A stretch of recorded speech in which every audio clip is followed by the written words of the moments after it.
Yo, yo, yo, yo, yo. My goodness, my goodness. What's up, you guys? How you guys doing today? Oh, my goodness. What did I just watch? I'm not really sure, Orlando. What did we just watch? Oh, no. We just watched an amazing game. Oh, in the my NBA goodness. Finals. Let's go. Oh, my goodness. Let's go. So, man, all right, I'm going to tell you my point of view when I first watched the game, man. I thought we was going to come in here. I was going to say SGA had a great game, great MVP caliber game. Show them who was the truth. They dominated the game.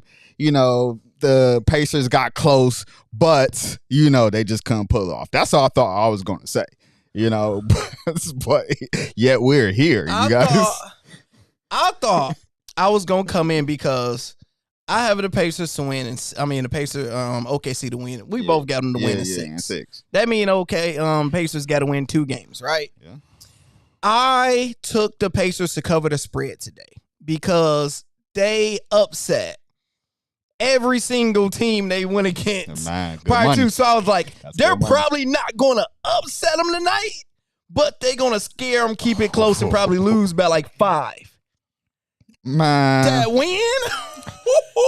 The crazy thing is, it's like, I don't know why I looked at, but we seen it twice, right? It's just like, we can't explain it. We seen it every time, bro. Yeah, every series. Sex me this. And he was showing, it was something on Twitter that was saying, and let me post it on here. Yeah, for the people. It was something on Twitter where literally every single game, well, every single time this series, right? This happened. Watch, let me show y'all this. And I'm about to, let me flip the screen. It's happened. It happened. Right. Whatever they said. So, the Pacers have had 4 comeback wins with less than a 5% probability this playoffs. Oh my the first round. In Game 5, there was at a 2.1 chance of winning with 39 seconds left in OT. The second round, Game 2, they had a 4.1 chance of winning with 57 seconds left. Eastern Conference Finals, Game 1. This game people are gonna be talking about until we die, people.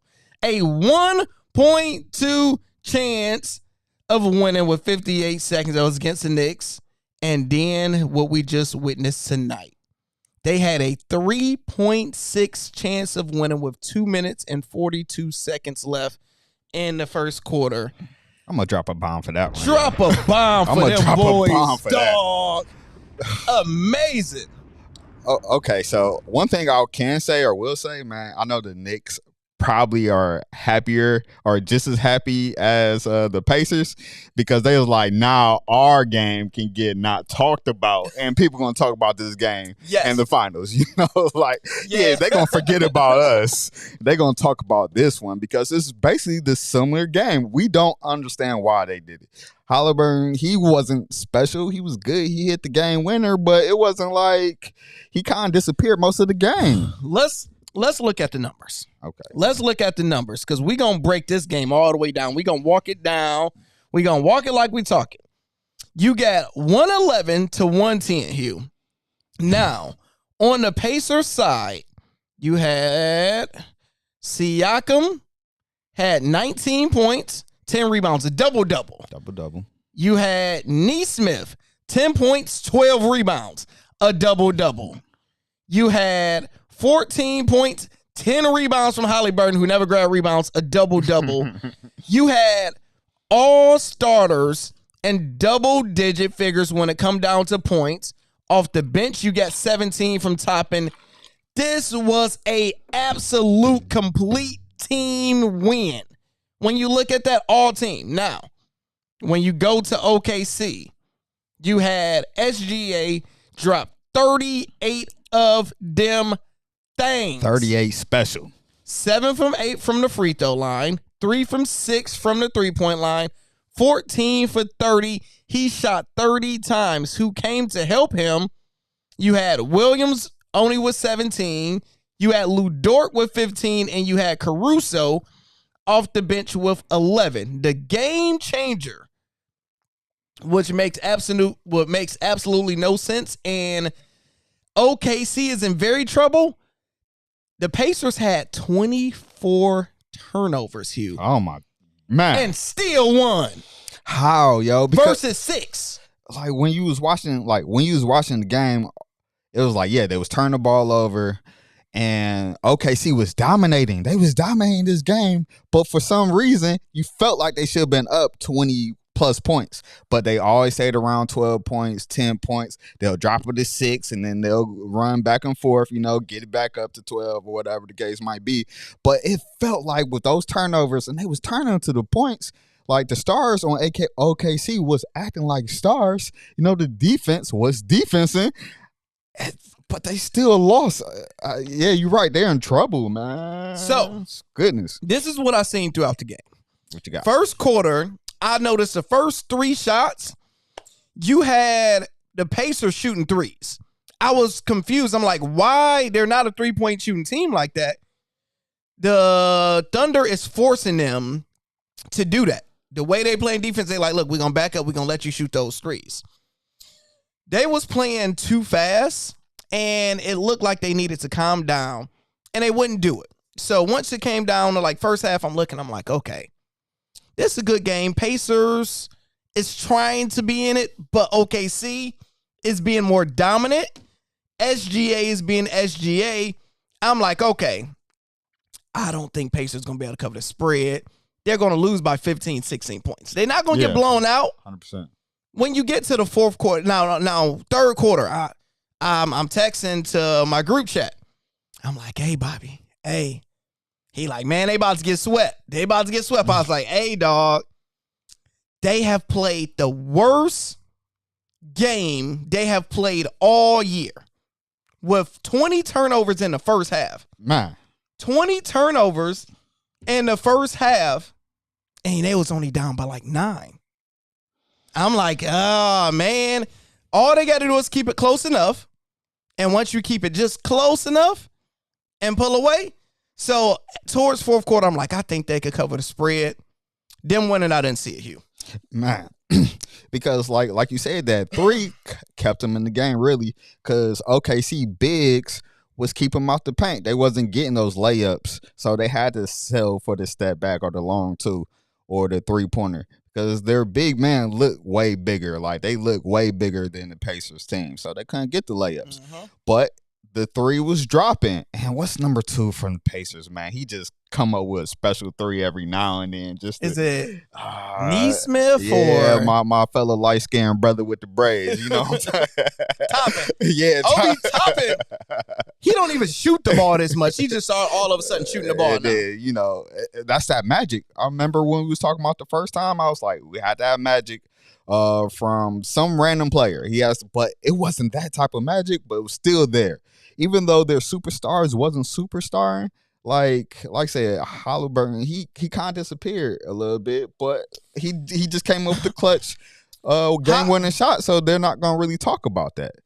Halliburton was, like I said before, if he's not aggressive and he don't score points, the Pacers not going to win. No. This was a game he was being passive. He wasn't taking shots. It don't matter, because that's why I like SGA. It don't matter if you double team, triple team him. He's still going to find a way to get to his spots and still put up his shots. Halliburton, you seen once they just gave him just a little bit of pressure, he just stand in the corner. Hey, y'all do it. Even towards the end of the game, when he supposed to have the ball, Neesmith hit that, or Nembhard hit that big 3 to get him within 2. And he finally came through at the end and hit the big shot, which was clutch. And he didn't even get his assists. He had 10 rebounds. We used him getting 10 assists. Only 10 rebounds. That was wild. Chat, man, get ready to talk to us because, with our 4 eyes, we can explain it, but we still barely understand this game. Because, like I said, the superstars, they did good, but it wasn't, it wasn't enough for OKC play a dominant game. But, man, how can we see this New York type of ending twice? It don't make sense. That money line, boy. I know Vegas. it's probably the real winners right now. Everybody in the world had OKC to win game 1. Yeah, for sure. Vegas completely cleaned up. Oh, clean. They completely cleaned up because a 9.5 spread basically mean a blowout. They had them to blow them out. OKC is in very, very, very, very big trouble because next game 2 is 100% must win. You gotta win. And the Pacers is like, no pressure. We just played terrible. We in the city. And we won? Oh, we gone with it. Oh, we could go up on 2 again. Yeah, they got that confidence. They got that same confidence that'll get you out of here. And the Pacers, they, like I say, there's no pressure. They split it. So you got to win over here. And now it's like, God, it's familiarity, if I said that right. y'all got hold me down. Anyways, it's like, we know this now. You know what I'm saying? So now it's like, okay, all we got to do is play our game, and we can get through this. We can win this thing. Let's see what people in the comments talking about. I'm looking good. We stole game 1. Yeah, OKC better have a bounce back game 2. They got to. They got to. They simply have to. Let me say Pacers in 4. Oh. Hey, yo, if you put your money on that, then I'm really going to be texting you. Pacers in 4. Oh, yeah. If anybody had that. Yeah. You can pull up in the Bentley over here. You know, you can pull up in the Bentley over here. Fresh off the lyric. We got Bobby in the building. What up, though, Bobby? Yeah, know it. Hall of Famer, Capper. Yeah, keep on coming in, chime in, you guys. What y'all think? Does this kind of sway y'all a little bit? Did y'all still have OKC winning it, or you think they're gonna go down this loophole, this downward spiral? I mean, I say I had OKC to win in 6. Right. So for them to win in 6, the Pacers have to win 2 times. Yeah, to win twice. That's 1 time. OKC more than likely gonna win game 2. And gonna probably win game 3 in Indiana. Because for some reason, this playoffs has been hard for the home team to win. Because I believe even last series, it was the Pacers won the first 2 in New York. Then I believe, did New York win just 1 or they won the second 2? I think they won the 3rd game. Yeah, then finally 4th game. Yeah, they won the 5th game. Yep, 4th game. Finally, a home team end up winning. So I think it would still be 6 because OKC is a better team. Mm-hmm. But I am a little scared now. Got to be. Because SGA just dropped 38 and lost. Oh, my. And Halliburton dropped 14 and 1. And they was dropping timely buckets when they was doing the run in the 3rd. You know, he didn't sit down or sit back. He was still scoring and retaliating. Mm-hmm. And Williams, OKC player, he was doing timely buckets. He stepped up during the 3rd. So I thought they kind of held him off.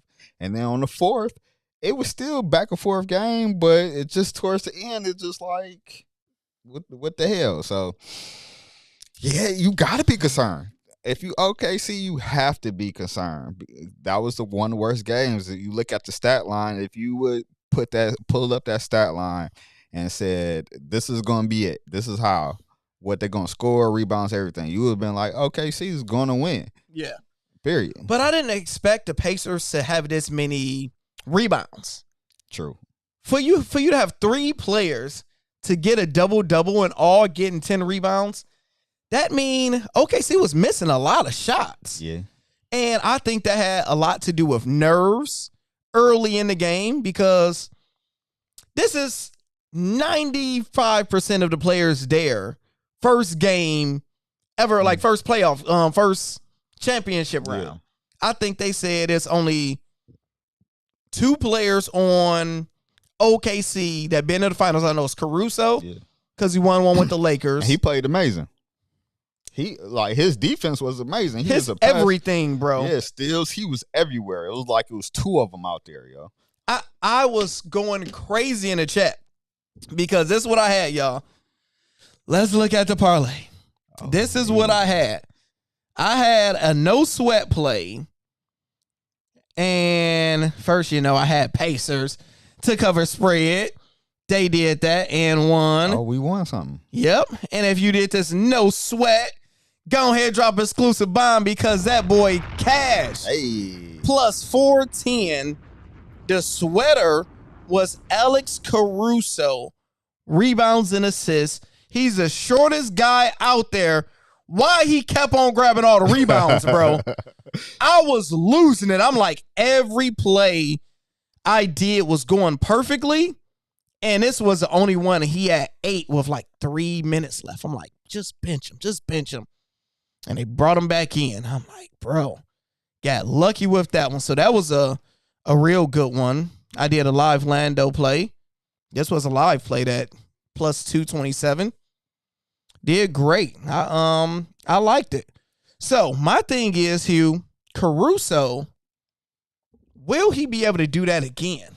Because he don't shoot mainly. Definitely. Excuse me.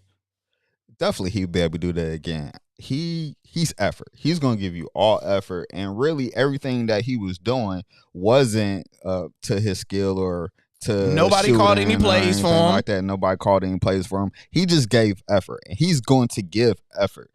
Only 3 for 8. Yeah. 1 from 4.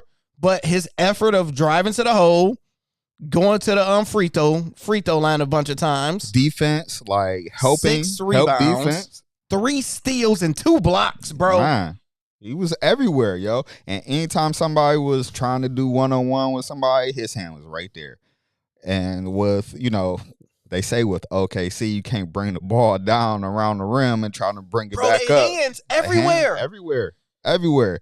Which is crazy because they played amazing defense. Bro, I was watching the game, and the first half in my mind, I was like, OKC defense is probably one of the best I've seen. Yeah, for sure. Such as you try to pass the ball inside, hands everywhere, deflecting. Nope. You pass it up, soon as you put it down, hands deflecting. It's like how they keep on saying, it's like they got 7 players versus 5 out there, and it don't make any sense, bro. Yeah, and they got 2 bigs that can move very well. And also, I said the last time we was on, I was like, if Pacers are going to win, they have to win the first game. Got to win the first game. They got to win the first game. So, I mean, at this point, it's all pressure on OKC. All pressure. All pressure. It's literally, Pacers did what they came to do. You just got to split. Mm-hmm. It's on their side now. And the Pacers, when they go back home, they about to be rocking. Like, when that home stadium is going to be rocking. So when we mean they got to steal that game, they got to steal it. They got to put the pressure back on them. So, I mean, I believe they have to steal that very first game. They can't go down 2-1. I just believe they need to, get the second game and steal that very first game in Indiana. So, the next thing I'm thinking about, will SGA, Hugh, be able to do this every game in this series? Shooting damn near 50%, hitting threes, not being stopped. We just going to say he dropped 40 and still lost. Yeah, because that's honestly who he's been all year and all through the playoffs. Like, he's been that person. He's going to give you 30. He just happened to give you 38 this time. So it's like might be a quiet 30 or it might be a loud 30. It's usually mostly a quiet 30. He just usually plays mostly in the fine lines of the game. It's smooth, everything like that. But he's going to give you 30. So, yeah. So what you going to do, what they going to do if he have a bad game? They're going to get they behind whooped unless. So you saying SGA can't have a bad game? He can. They are a good enough team. Williams, he can give you 30 also. Yeah. And then Caruso, he can give you a random 20 somewhere.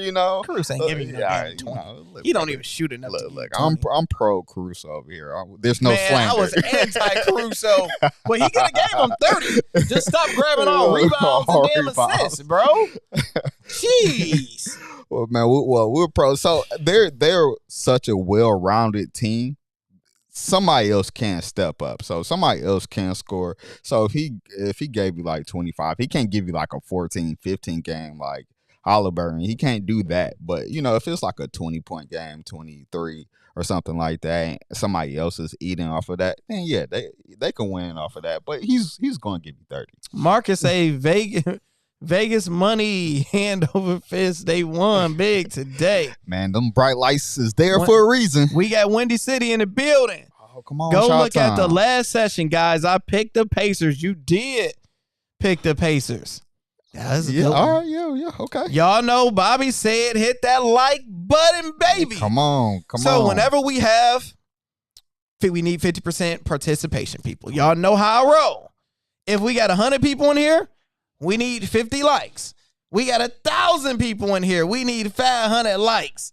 And if we got 1 million people in here, we need 500K of them things. So let's see how many people we get in here all around, because y'all know I don't want to yell at anybody. Yeah, talk to us too. But we're trying to bring y'all into the show. We're going to take some calls today. We are in this together because we all just experienced this amazing get them likes event up together.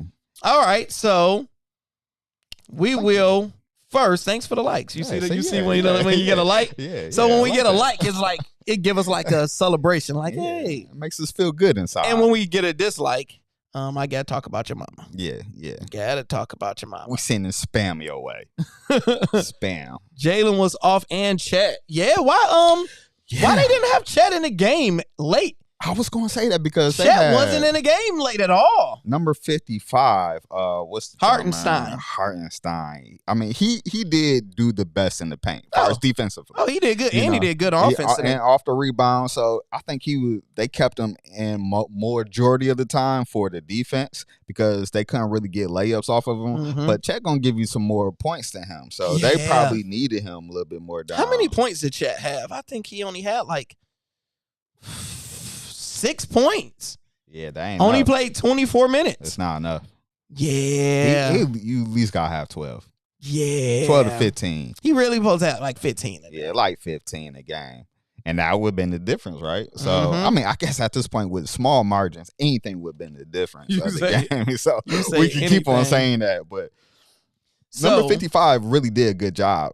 So, Hartenstein did amazing. I'm gonna get your name right, Hartenstein. There you go. You got it right. So what I'm about to do is put it in the comments so you guys can call in and y'all can video chat in.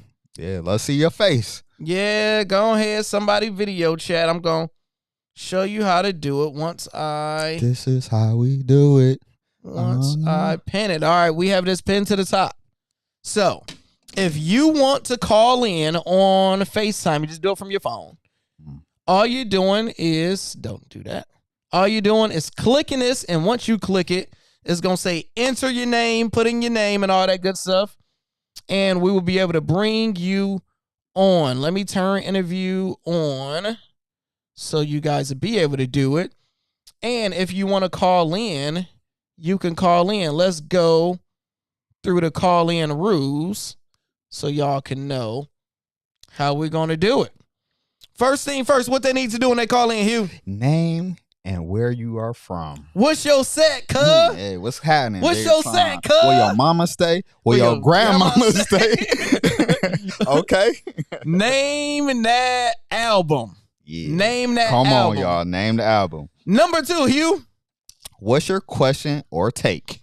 What's your question to take? You can go ahead, leave whatever question. You can talk about the game, your take. You got a question, you can talk about sports bets. Your relationship. Relationships. We can help you out. If you need to find a boo, dating's hard out here. It's hard. They say it's piss in the water. Piss, poop, all of it. Yeah. So, you need some relationship stuff. You got Hugh, he on the market, and you got the married Lando. Yeah, so he know how to get off the market. So I know how to get off the market, and you know how to deal with these streets. Hey. And last 3, what you got, Hugh? Be respectful or else we'll punch you in the face. Yeah, y'all don't want to not be respectful. You got to drop a diss track. First off, Bars.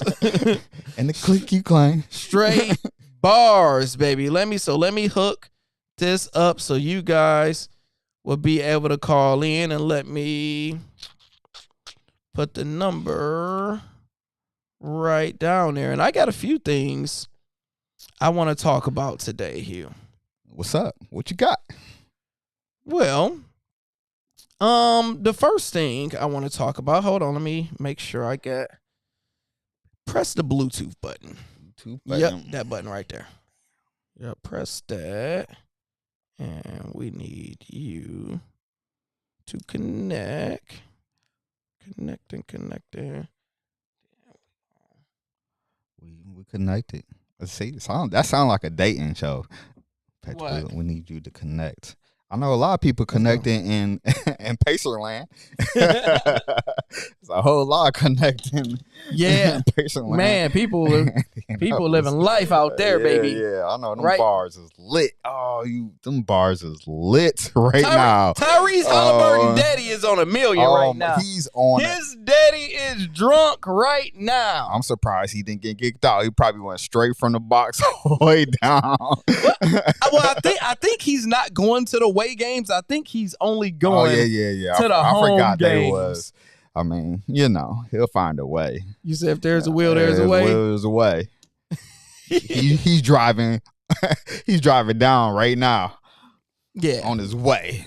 Yeah. So his dad is. Man, just imagine having a kid in the NBA and in the finals, bro. Like, man, if Old Money was in the finals. Bro. Come on, you closer than me, so how would you feel?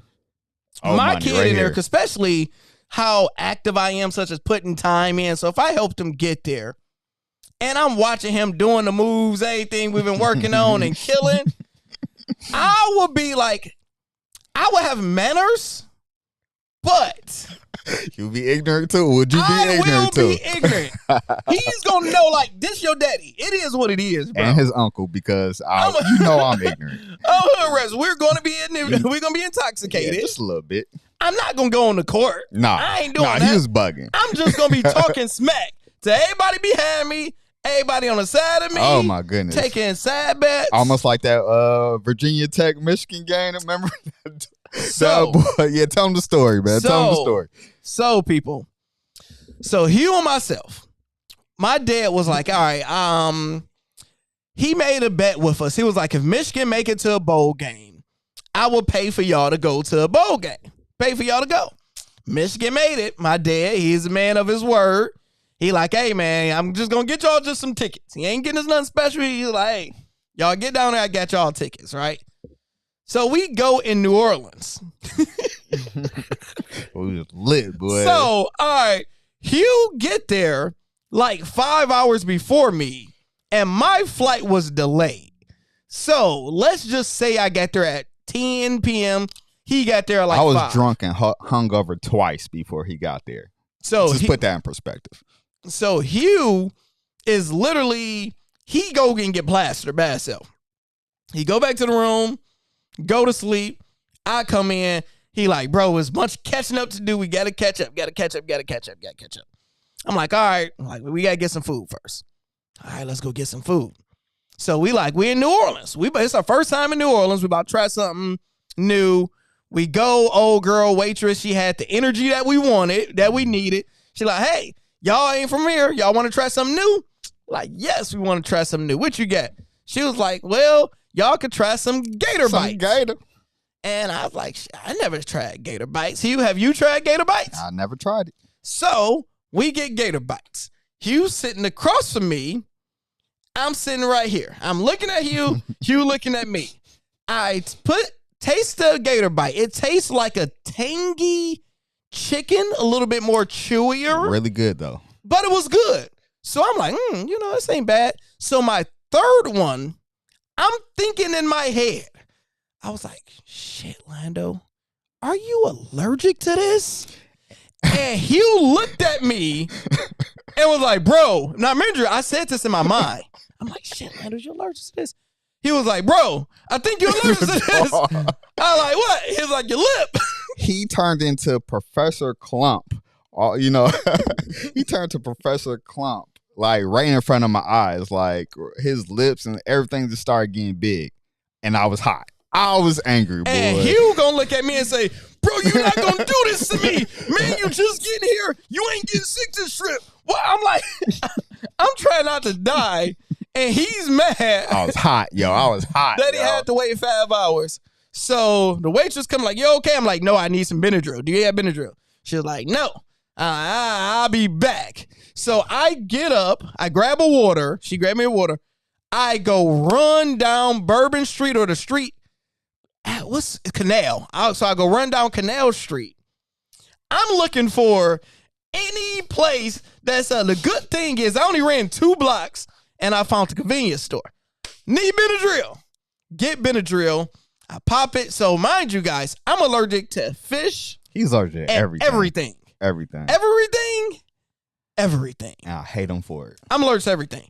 So it didn't cross my mind that alligators be eating fish. Didn't cross my mind, right?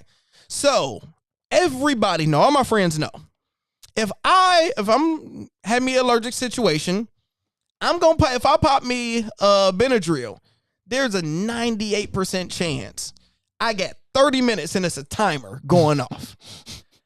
The timer was going off, but all I'm thinking, you better not do this. My energy. He was going to die either way. That was probably one of the only times I took Benadryl, came back, and we went out and partied.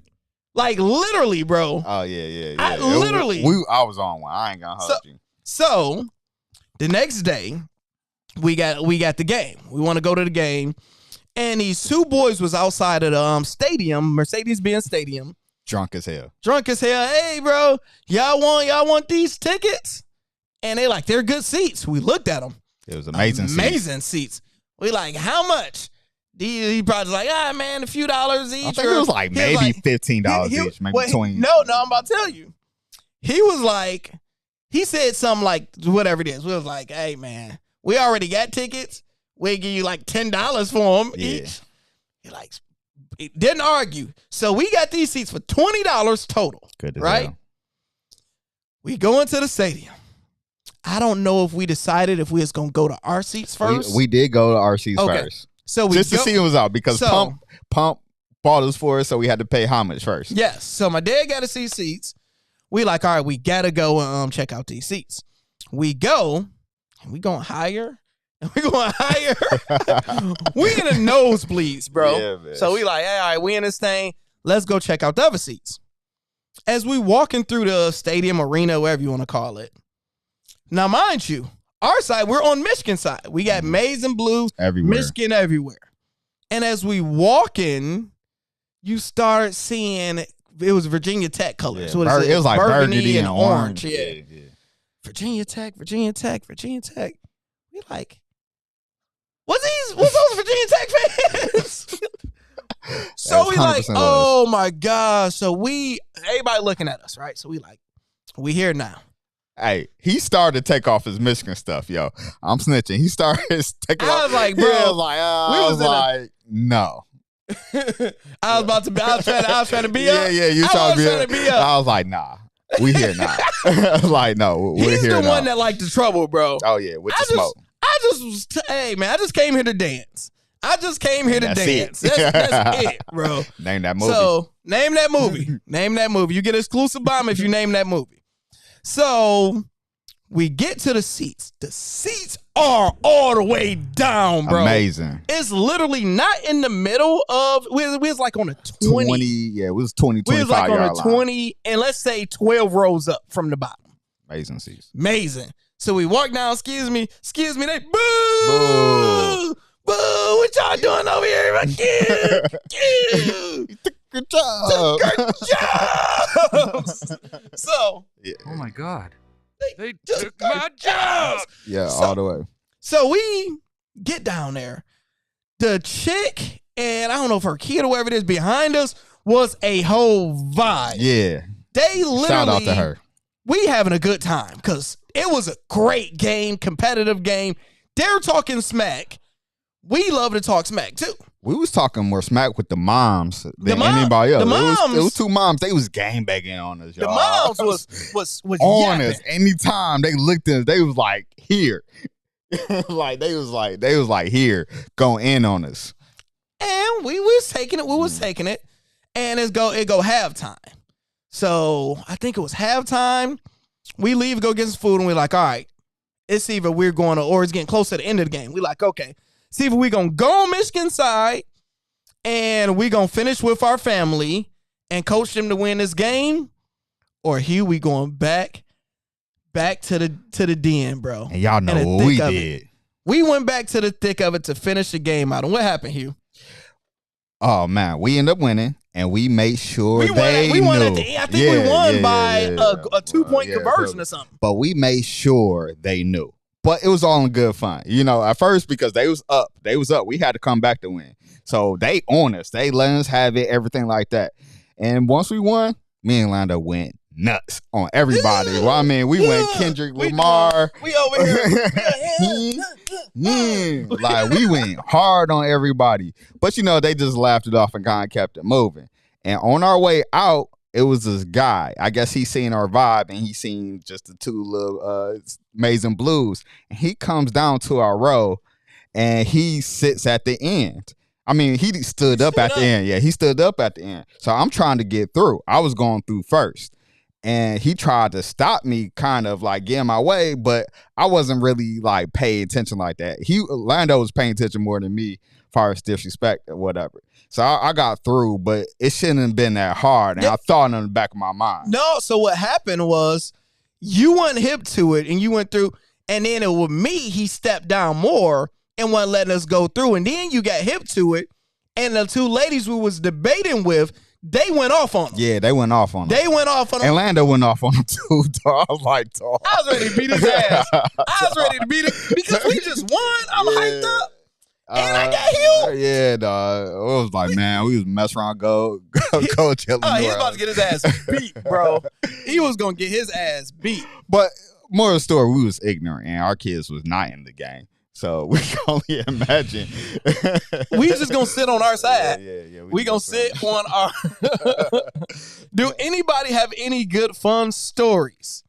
Any good fun stories about going to a game and having to deal with the shenanigans? And also, while we are at the talking about the finals, is this one of the best finals games that you ever seen?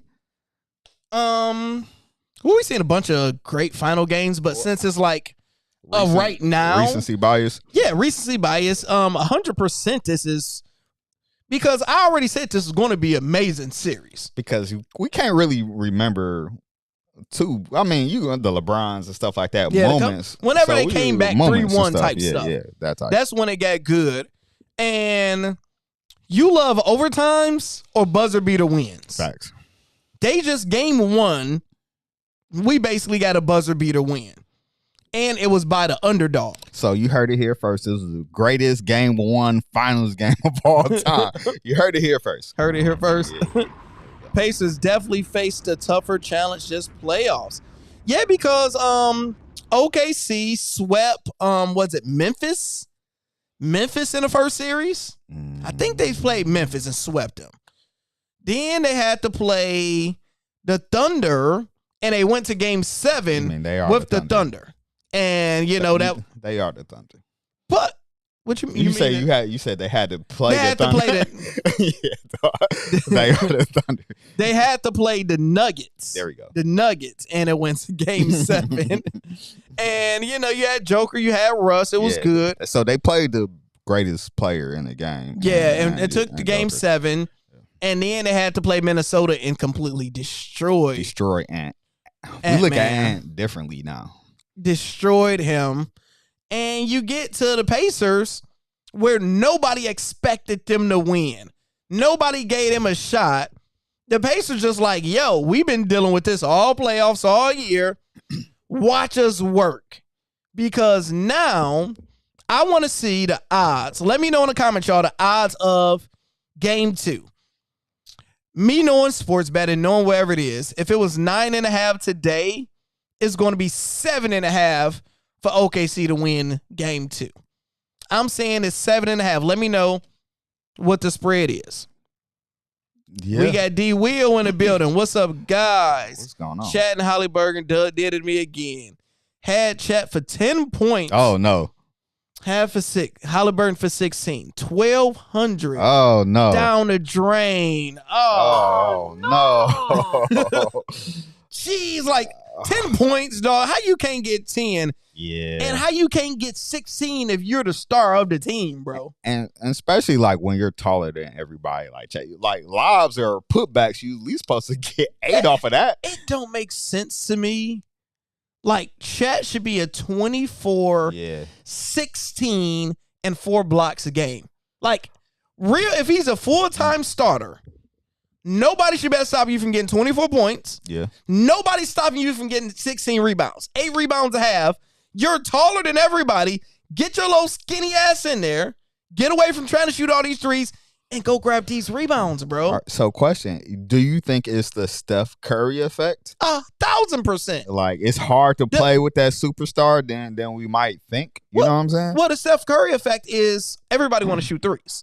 And the big man now even shoot threes. So you got to think of, look at all the big, tall, gumpy people. Like, look at Wemby. Wemby's 7'10", and he like to be in shoot threes. Chet like to shoot threes, and since they can do it, they prefer, and everybody would prefer, to be away from the smoke versus going in there with Joker and get, because we don't play NBA. So, they're doing nothing but dirty stuff. Because look at Joker. Joker whole body is just always lit up, yo.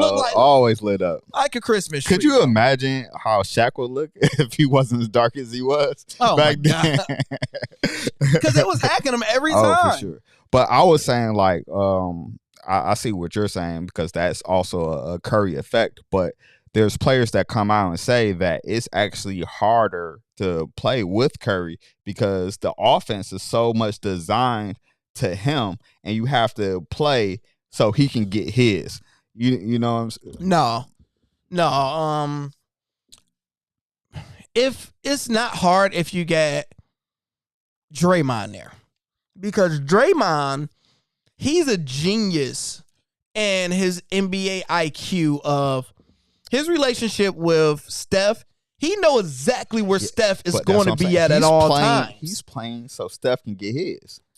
Yes, but he's going to sell, like, because it's simple. It's simple. It's like, okay, Steph Curry is going to run around the most. He's going to do the Rip Hamilton times a million. So you find him with his spot, but Steph will get a lot of assists if you cut. So when Steph get the ball, like he done ran around to Draymond and he got the ball, if he don't get that shot, he like to pass it to people that's cutting towards the rim. He don't pass it out too much. He like to pass it directly to somebody cut through the rim, and you can pass it to the next guy, pass the next guy, and you can score that way. You would just have to learn how to take advantage of it. And when he's off on the bench, you just got to be on some Kuminga stuff and just go full blown. Kill him all. So I don't think it's hard. It's never hard to play with the best shooter of all time. Because I mean, Chet. To my point, I guess he would have to get most of his points on effort, like almost like Caruso, because they're not. It don't seem like they're running plays for him. I could be wrong. No, they don't run plays for him. So it's like he got to get his points off the mud. Really, for real. So it has to be off of rebounds, putbacks, or if you get a lob or something. Well, if you look at OKC, they only run plays for SGA. Mm-hmm. Literally only run plays for SGA. And kind of vice versa with the Pacers, because what both teams do is just once we get the rebound, run. That's just, it's literally grab a rebound. That's what they're going to do. They're going to run. And you're going to throw it to the open man and you're going to spread. So nobody really care who get the shot. Long as we make the shot, when it come down to slowing down and a half-court ball, the plays they run is crazy if you watch how good the Pacers are, because everybody is equally as good. Like, everybody can make the open shot. Everybody that's on the flow, even their center, Turner, can hit three. So everybody can make the open shot. What they need to do, and Shaq was talking about it, is they need to start running plays for Siakam. Siakam is the only player on there that can just mainly give me the ball and I can go get my own bucket consistently. Nobody else outside of him and Halliburton could do that, but Siakam slowed the game down more and can go to the line. So they need to start running plays for Siakam. And I don't see OKC running a lot of pick and rolls. That would probably help out Chet, a lot. It don't seem like they run a lot of pick and rolls, at least with him. It don't, because it seemed like it would help them, at least get going, get the juices going. Because, you're eventually going to need them, at least. Like we said, 100% need them. Like you said, at least 10 points, right? So you can get $1,200 or something. Help my man's out. My goodness. Gary Indiana could care less. Is dope, though. What you talking about? Winning. Third or fourth game winner this playoff. That's crazy. All my Indiana people, chime in, y'all. How do y'all feel right now? Do y'all feel like this is unreal? Or his dad looked like he was already blessed. You know he is blessed. You know he was. He an old school pops too, so they get drunk early. Illinois is living. He over there by Indy. Okay. Say, I would never bet Halliburton again. We say that all the time, and it's the end of the year. But you are. And we don't get mad at Tyrese. You got to get mad at yourself. Because we know, we watch. I'm going to say this for the rest of my life, bro. 2 months ago, we watched Tyrese literally take 0 shots in the first half of an NBA game. And you the star. Once I seen Hewlin, the number 1 player on your team, take 0 shots in the first half, you only can get mad at yourself because we know it's possible. He just won't shoot the ball. Yeah, what got you is they talking about he's a superstar now. They're just trying to throw in because he had an amazing series. Actually he having an amazing playoff run. Mm-hmm. Yeah. So they talking about he's a superstar. He's a superstar. He's a superstar. He's not. He's a elite player. But he's going to give you that game that you're going to be thinking like, man, that what superstar, the hell? He's going to give you that superstar game where nobody can match his numbers. And he's going to counter that with that one that you're going to bet on. You're going to bet on that game that he's going to counter you with. And you're going to be pissed off. Oh, no. Oh, my God. Took your job. That you could have called off of work. Andrew said, Andrew. A-Rod, are you in here? A-Rod said earlier he want to call you calling off work tomorrow. It depends on how much money he made. Are you going in or are you calling off? Bad. What Andrew said, Hugh? Say the Thunder is minus 11 for game 2 right now. So I said 7. I'm letting y'all know now. I'm taking Pacers for the spread again. Yeah. You got to be, even though I know OKC have the potential to blow them out by 40. Yeah. We know they can.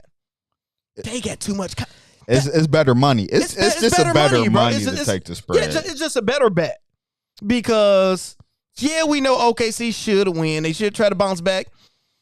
But you have to think, Tyrese literally just had 14 points and they still won. They had almost 30 turnovers in the game and still won. Number one thing we do know.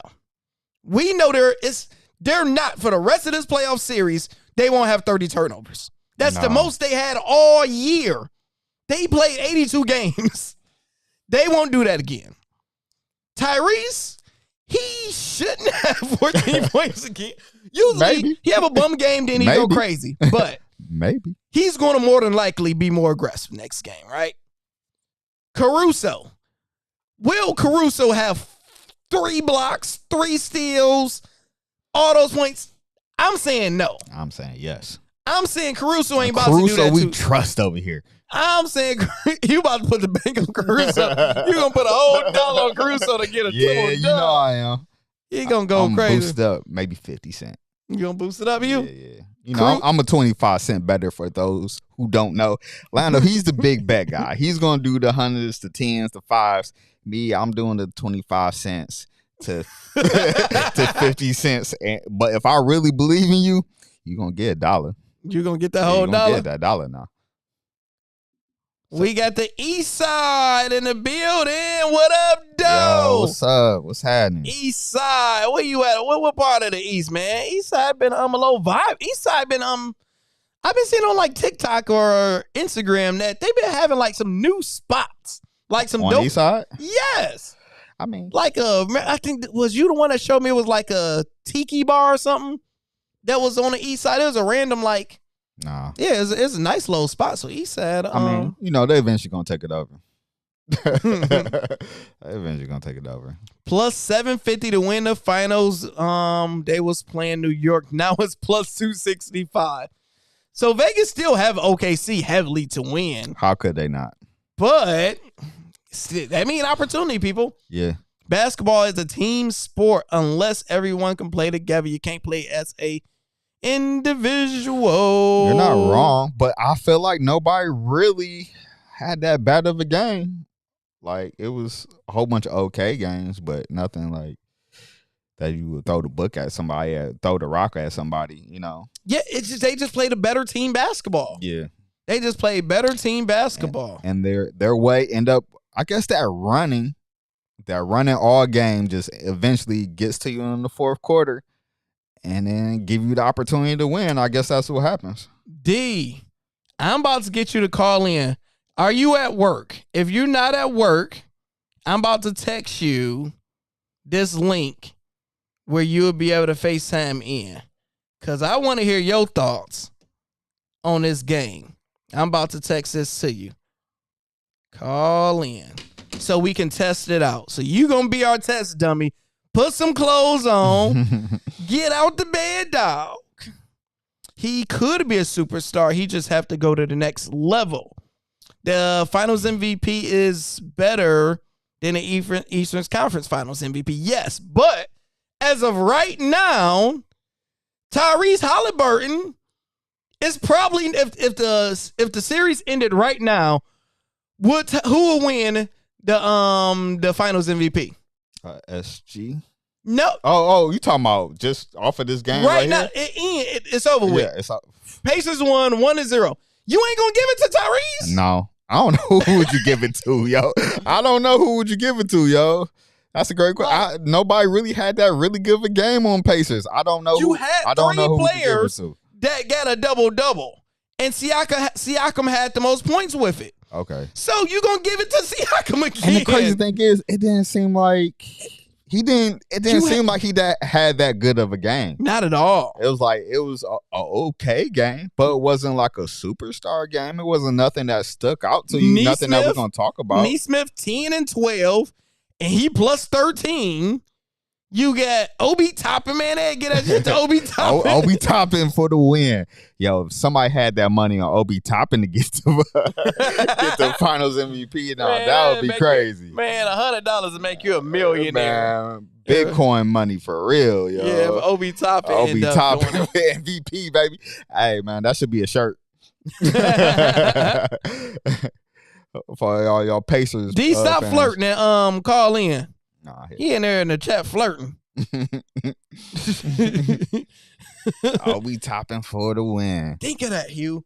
Pacers led this game for 0.3 seconds. They didn't lead this whole game until the last 0.3 seconds. If that ain't crazy, bro, I don't know what is. Nah, I'm gonna drop a bomb for that. Yeah, bro. You can't say that's not an amazing game one, bro. Yeah.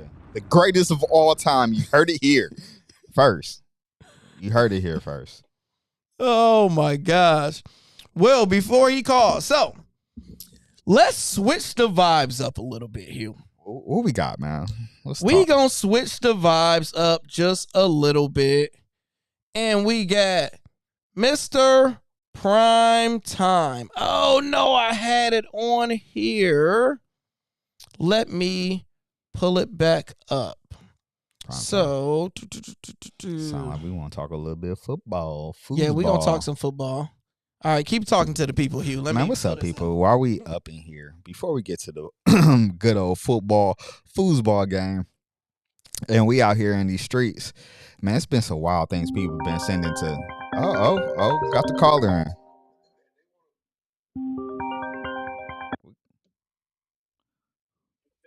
D, I ain't said call in. I said FaceTime in. That shit ain't working, man.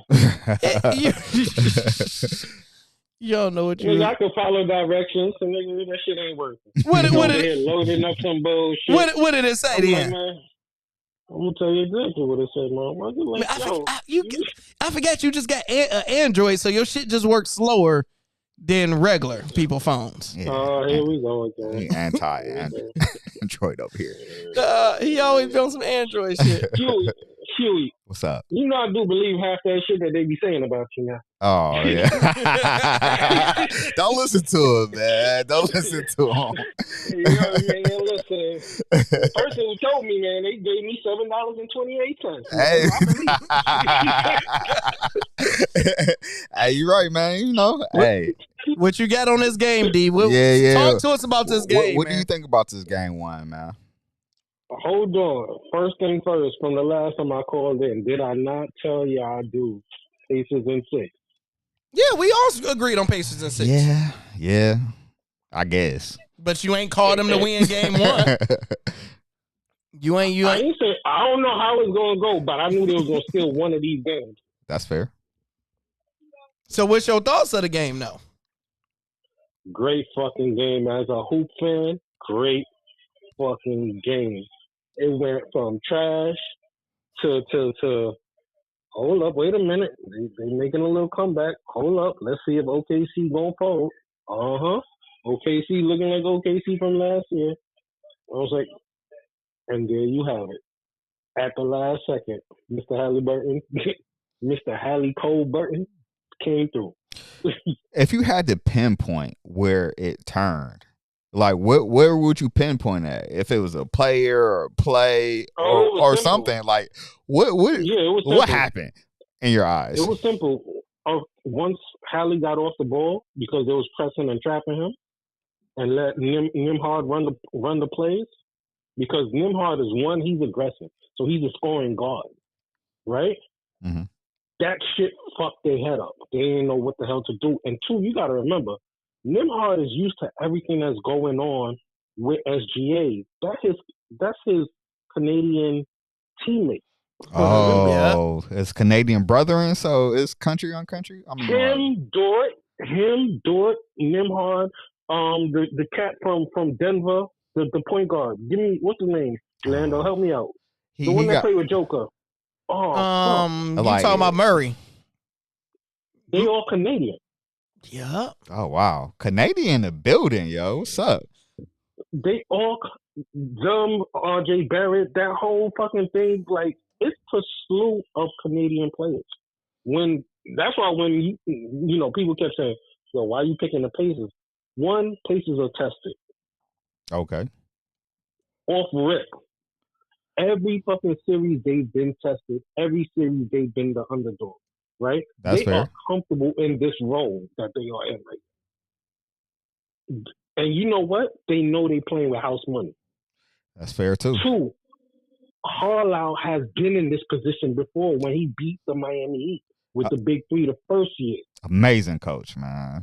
Shout out to underrated Carlisle. Like a motherfucker, yeah. And they don't talk about that. Yeah, right. Hey, he win this. So me, when I said my pick, these are the reasons why I said that. You get what I'm saying? I'm like, yo, OKC dude, he's cool. Yeah, all right, whatever.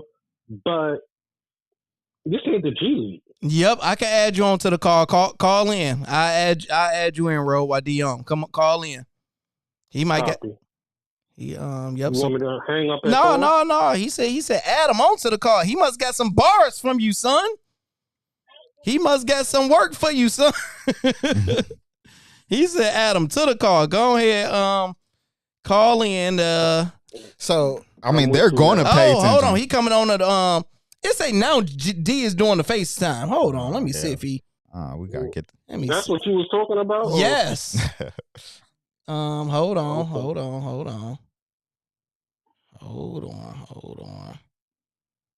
So hang up the regular call.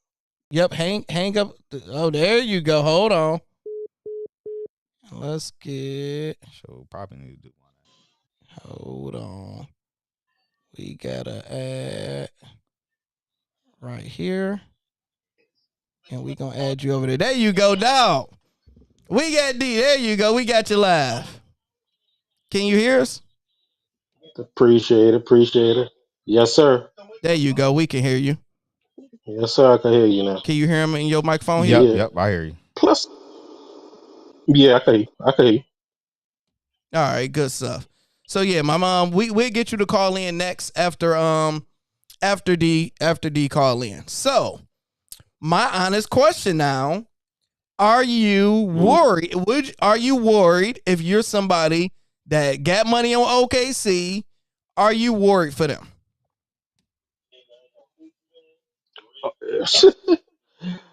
I would have my eyebrows up with the side eye looking at you like Bernie Mac talking. So you saying What you mean you gonna lose first game? Hold on, I'm messing with stuff. I'm trying stuff. Okay. So Sure. Rick Carlisle, We on some testing dummies. you think this would be big for his legacy? You know, will he be put up in? Oh my gosh! Hell yeah! Considered one of the leagues. Come on, Hugh. That was rhetorical. I got you. Yeah, you know, he already got one championship is already great, but you got to. He's already cemented off that one. I think it's arguably the greatest championship. You know, the hardest, at least the road.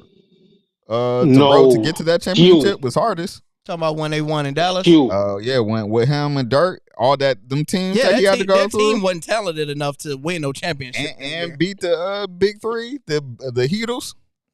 Yeah, that was definitely big one. But you got to think, what's my man named Blaine that won the championship with the Lakers? You got a bunch of bum teams that got a bunch of bum coaches that got championships. Vogel. But you ain't being no bum coach getting two. That's fair. Exactly.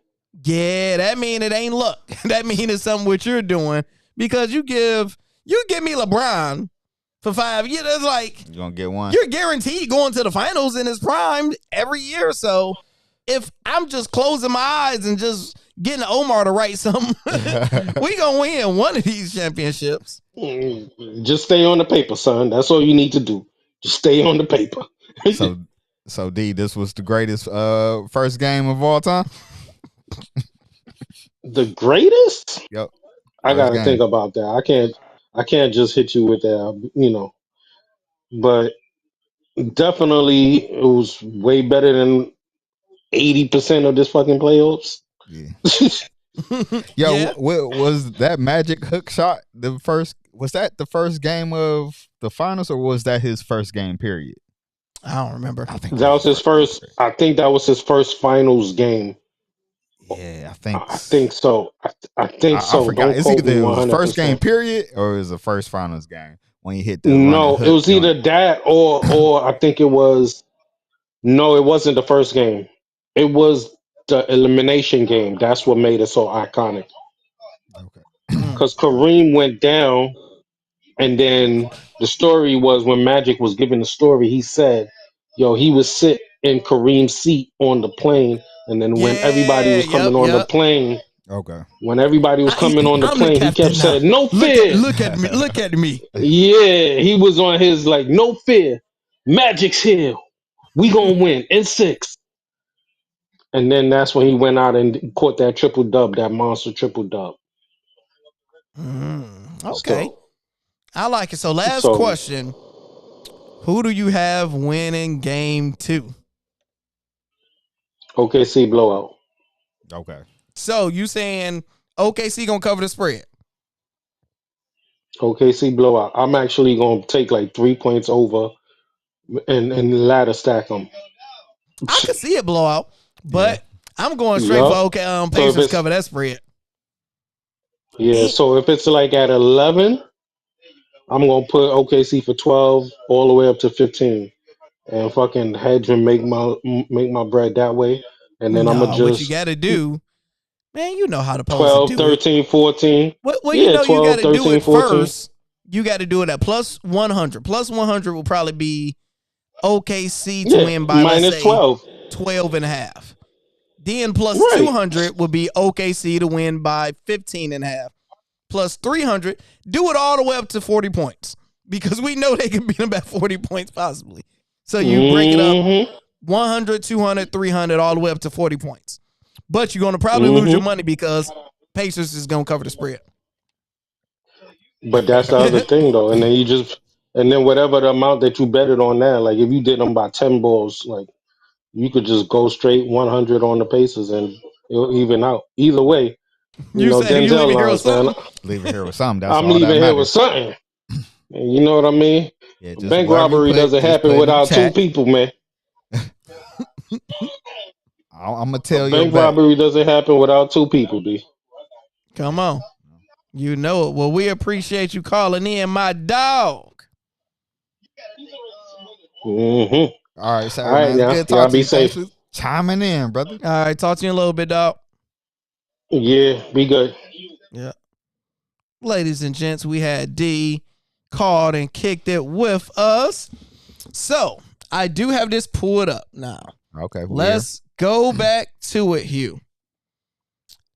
We got Deion Sanders talking about Shedeur Sanders and the draft process, because remember, everybody was saying his son was on some hood rat things. He came to the that's what I heard. Thing with his headphones on and all that stuff. So I heard he was picking up FaceTimes in the middle of interviews and stuff. Doing That's all what I heard. Crazy stuff. So he was on Asante Samuel, his pod, and here go the part where he was talking about it. Let's listen to it. These narratives and create these stories and then attach them to a kid that ain't ever done nothing wrong.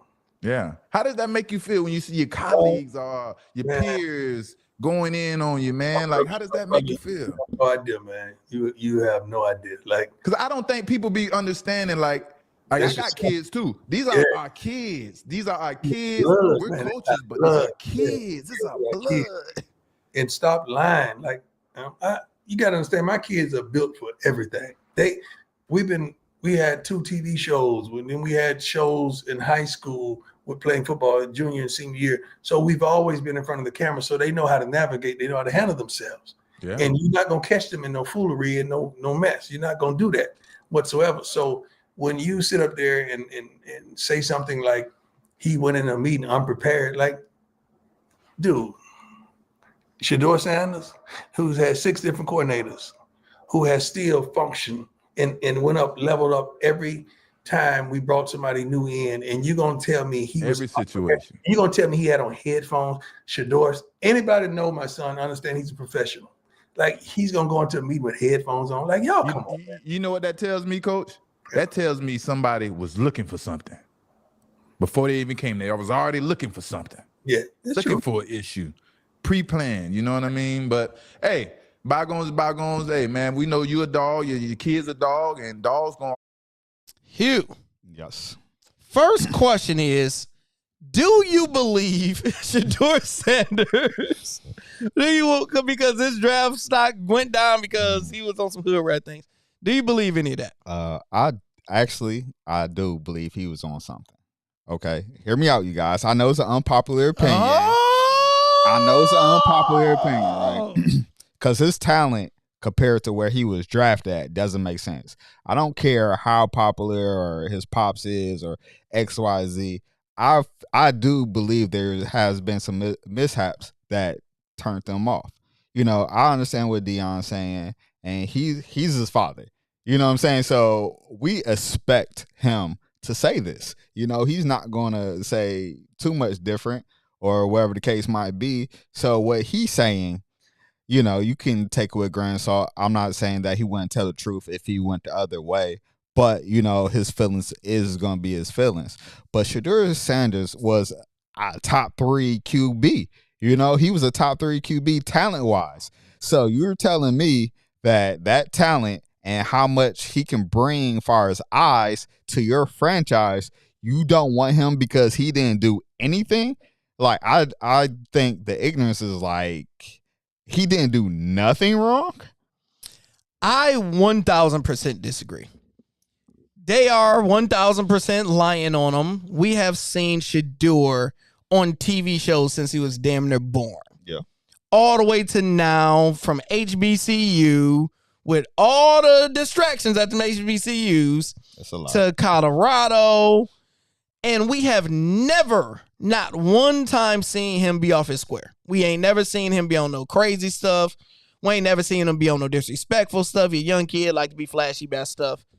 So, and since we've known Deion Sanders ain't never lied to anybody. He always called it like it is. When his kids suck at a game, he be like, hey, man, my kid was on some bull job. He sucked. He call it what it is. He ain't going to lie too much because we ain't never seen him lie. He usually keep it 100. So, with all that being said, you have a few things. The first thing is the NFL is 100% about power. They got to have the power. They don't care about no money, whatever it is. They got to have the power. And with a Shedeur and a Deion, the power shift changes because their name holds more weight. So when you go down, and Deion, it was definitely on him when he went on Gilly and Wallow podcast and said, oh, my son, you know, he is some teams he ain't going to go to. We'll pull an Eli. Even though the Eli daddy didn't pull the Eli, you black. Yeah. You're black. People don't like you because you're arrogant. So first they like, you're going to tell us where he will and will not go. I mean, okay, that's something though. But that's not Shedeur. That's not Shedeur. That's his daddy. I think he leaned into it also. Like he leaned into it, and okay, so you're coming in with this persona, you guys. So you're Shedeur Sanders. You're the biggest name coming out of college. So number one in completion percentage. And we all see the talent. See, that's what I'm saying. This is not about talent. I mean, there's something that you're saying. So it's like, okay, are you leaning into it? Are you coming in as your father? Your father is probably top 2 best defensive players ever. You know, so probably number 1 of all time. I mean, I'm not talking about. I'm just talking about defensive player. Period. Because you know everybody give it to LT. Everybody give it to LT. No, I give it to the prime. Yeah, so everybody give it to LT. They say he's the greatest. Chime in. Who do y'all think is better or the greatest defensive player, NFL player of all time? So, anywho, Deion came in. You know, he was the man. He was the show. He came in, ran the 40, and ran off. He had the talent to do so. First and foremost, he was a worldwide talent to do so. And he came in with the whole brash thing, of flashy and stuff like that. That was rare back then. It's not that rare now. Let's be honest. Everybody's doing you catch a pass. Everybody doing the dance.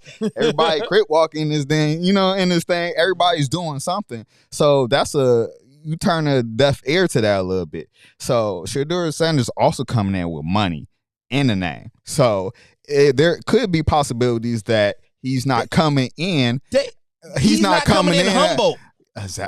They want him. You got to think these rich and white without owners, and he don't have an agent, so he's talking to his representation is coming basically straight from him or his father. You have to just be honest with the situation, Hugh. All the owners is white. It's not one of them had it. All of them are white. When they draft these players, the typical player, you drafting somebody that don't have a daddy, single mom, raised in the hood, they broke, they just want to get mama out the hood, and it's more, please draft me. You can change my life, you change my family life. You ain't seen too many Shedeur Sanders where he's already making money in NIL on himself. His daddy is Deion Sanders. Hey, we have another Manny coming up. Yeah. Let's see how he's. I can't wait to see how they treat Archie because he's in the same situation. 100% same. Probably a bigger. He's got more hype than I would say Shedeur because he's in Texas also. He's in Texas. Texas is different. Texas is different because once it get closer towards him getting drafted, we gonna hear from his daddies and them like, yo. Wait, are you going to hear from them though? But they gonna learn from Prime. You know, are they going from Prime? Are they going to hear from him? How is he as a kid going to show up in this situation? You know what I'm saying? Is he going to be humble? Is that going to be a different scenario if he come in humble? He do got some flashy in him. Yeah, his game is his game. Yeah, his game. You can tell he got a little swag. Far as when the interview process, I bet they're gonna want humble from him too, though. I bet he can't. I'm just throwing it out there. Like, don't get me wrong. The man and the conspiracies, all that. I'm all for it. Like I'm all for that. They colluded against him. I'm all for the man. They colluded against him. But sometimes, honestly, mark my words right now. You gotta look at yourself. Sometimes you gotta point the thumb. How did I come into this situation? Lando, you always say when you're going to work for somebody else, you have to act a certain type of way. There's never been a time in this country that we don't have to work harder and be humble and XYZ. No matter if it's right, wrong, or indifferent. I ain't talking about all that. It is what it is. So as you come in, how did you conduct yourself? Did you act bigger than the pool that was in? I'm not saying that's right or wrong, but they're going to attack you for it. They're going to look for you. You are the name. And I 100% agree with you right there. You are the name. Because even though I'm pro-black, I'm going, hey, man, just go ahead. Your numbers, everything show for it. Your end goal is to go work for somebody else and play in the NFL. That's the thing. You're going to make millions of dollars doing it, but unfortunately, you have to go accordingly. Look what happened to Kaepernick. Yeah. You took him out the game. Took you out the game. He's still begging to get in right now. And he just didn't want police officers on being he just wanted peace. That's it. Like, think if I wanted to go work for Delta, right? Say I wanted to be a flight attendant over there, but I was at like I was the best regional flight attendant over there. You know, United is not regional, but y'all get what I'm saying. Not big as Delta. And I go over to Delta and I go up. I'm like, I'm the best over here. Y'all, what's up? You know what I'm saying? Hey, y'all want to know? Y'all need CPR? I got that. Don't worry about it. And they gonna be like, we don't want him because he's stuck in his ways, and his John Doe airline and our airline have two whole different ways. So that sometimes, in a lot of cases, they prefer to take me that's fresh, never been with any airline, because they could train me, versus you that's used to saying your same damn announcements, doing the same. Yeah. And that, I mean, so it's that you coming in, you're coming to the league. It is the biggest. NFL is, no matter who you are, nothing's bigger than the brand. The shield. The shield is the shield. Nothing's bigger than that. If you come in acting bigger than that, no matter if it's you, Johnny Manziel, or what's the Florida QB? What's the Florida QB? Which one? The greatest QBs. I mean, college players of all time. Vince Young? Not Vince Young. He's said he won 2 national championships in Florida. How long? Tim Tebow. Oh. But you remember he had that movement around him, and NFL. He was bigger than the shit. He was bigger than they did not win power, bro. So you know that. So if you're not playing the game, whose fault is it? Is it their fault or your fault? They still wrong. They still wrong. Is it their fault or is it your fault? If you know the game and you don't want to play inside the lines, then that's on you, brother. I don't care if they right or wrong or not. They own it. You're trying to be a part of it. Call it what it is. So, all right, just shifting gears, but same conversation. Will Shedeur Sanders start as an NFL quarterback this year with the Cleveland Browns? If so, when you think so? Yes, because I mean, at this point, it seems like everybody's in that QB room, yo. They got old man Flacco. Man, shout out to Flacco, man. Let's drop a bomb. Flacco getting his money, bro. Get boss up and get his money. Would you boss up and get his money, Flacco? Hey, man. So, yeah, he's better than what they got. You know, once it comes down to winning and you're a coach, you don't care about none of that. You know what I'm saying? Your job is tied to other people's jobs. So it's like literally best player gonna win. So it's like, that's why I just hate people, bro, because it's like hate you guys. Because y'all, I'm talking to y'all. Let me get clear. I'm talking to y'all. That's why I hate y'all. I'm about to tell you why. The reason being, going into the pre-draft stuff, right? All y'all said, man, yeah, Shedeur, he man, soon he suck. He's this. Man, he's not good. He's only there because of his daddy and all this type of stuff. And y'all believed all of those lies. And the first day OTA, everybody like, yeah, Shedeur's looking very accurate. Strong, like we didn't just see him play a few months ago. Yeah. We literally just seen, we know he was accurate. We know he's good, and we know he had the worst offensive line in the history of college football, and he still was number 1 in completion rates, right? So now people are like, oh my gosh, yeah, oh man, Shedeur. Number 1, he's better than all them there. Yeah. He just lacked experience playing the game. Yeah. Such as NFL level. So, starting the season, they're going to start Flacco. They're going to start Flacco. He got the experience, all that stuff. Got the people behind him. Flacco going Flacco after a while. Flacco is going Flacco after a while. It's not if he's going to Flacco. It is when he's going to Flacco. And that Flacco going to come with 4 interceptions and a possible. Remember, I can't. I'm trying to think of his name. Chat, y'all probably know who I'm talking about. Winston? You know it's bad. When I'm talking interceptions and you said his name, I said Winston. It was Winston, and member of what they're going, Fitzmagic. Oh my God! Remember Fitzmagic? Fitzpatrick. Probably the greatest beard in NFL history. Oh, he got so much swag. He should have a statue in Canton just off of the beard alone, just so they can have it in bronze. What is Ryan Fitzpatrick? Yeah, I think it's Ryan Fitz. But you know they call him Fitzmagic when he have a good game. Y'all know who we talking about. Because he would have a 4 touchdown, 300 something. Oh man, greatest Hall of Famer. 87 yards, 6 interceptions, 2 of them pick sixes. Those are the best QBs, man. Between that's a good pull between them 3. Who has the best ups and the worst downs? Oh my God.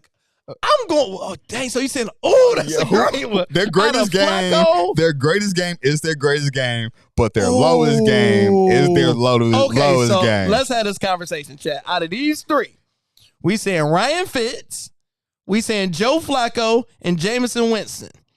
Who have the better upside of having a better game? I'll let you answer first. I think it's between Fitzmagic and Jameson Winston. I'm sorry. Anyway. And it's bad because Flacco's the only one that won a Super Bowl. Yeah. He bet it all on himself, too. Yep. I think... you got to pick one here. I think... I think I have to go my boy from Florida State, man. I have to go James. Okay. I'm trying. So what's his first name? Jameson. Yeah, Jameson Winston. Yeah, Jameson Winston. I have to go with Jameson Winston. So it's between because thing is, Flacco going Flacco, but Flacco is not. His great game ain't that great. Yeah, like the last 2 years ago when he was on the Browns, he went crazy because he was playing with house money. He was just sitting on the couch. Y'all called him to come play off the couch. He was throwing that thing. The best upside, I think, Fitz, man. That magic. It was magic. His magic is magic, but the biggest downside is hands down Winston, bro. Winston is like, you just threw 4 interceptions, all pick sixes, and it's like, in his mind, he down there somewhere. Down there somewhere. What are you doing, bro? What are you doing? You might be right because Fitzmagic, he can pull off 4 games of greatness. Yeah. He could be a Hall of Famer for 4 games. Yeah. Winston ain't going to give you 4 games. One in a possible. Yeah, and you're going to draft him on your fantasy off the waiver wire, off of that one game. And yeah, he give you 1 in a possible. You know and Flacco going to he give you 2 in a possible. Flacco give you 2 in a possible. It's just his great just wasn't that great. It just he had rocket like you said. It was just like he not gonna give you 500 yards. Yeah, he gave you 4. with Cleveland that one game crazy. He sure did like did. back-to-back fold too, because everybody was going crazy. Yeah. He was off the couch. Off bro. the couch. was He off still the got a couch. rocket He was on like him. Uncle Rico. He Throwing down that there thing. somewhere, but I mean, I know we here. What about they're supposed to be starting QB? It's crazy how we went past him. Ain't he healthy yet? No, to start. Oh, you talking about Deshaun Watson? Yeah. Oh, My man, boy Randy Watson. Ricky Marciano. I mean, is he gone? No, he's there. Yeah, but so- they want him go. The owner came and spoke out, said he don't like when your owner come out while you're on the team and say, I made a mistake by getting him. He's gone. He's there. It was a mistake, but I understand why he did it though. Hell no, I wouldn't have paid him the most money in the league, making you number one, and you didn't play a year, and you just got finished off charges of touching on chicks. Yeah, okay. Minus the touching. We don't condone touching out here, right? So okay, thank you. Y'all seen that chat? So I'm gonna edit it out. So in a remake, it's gonna be a blur.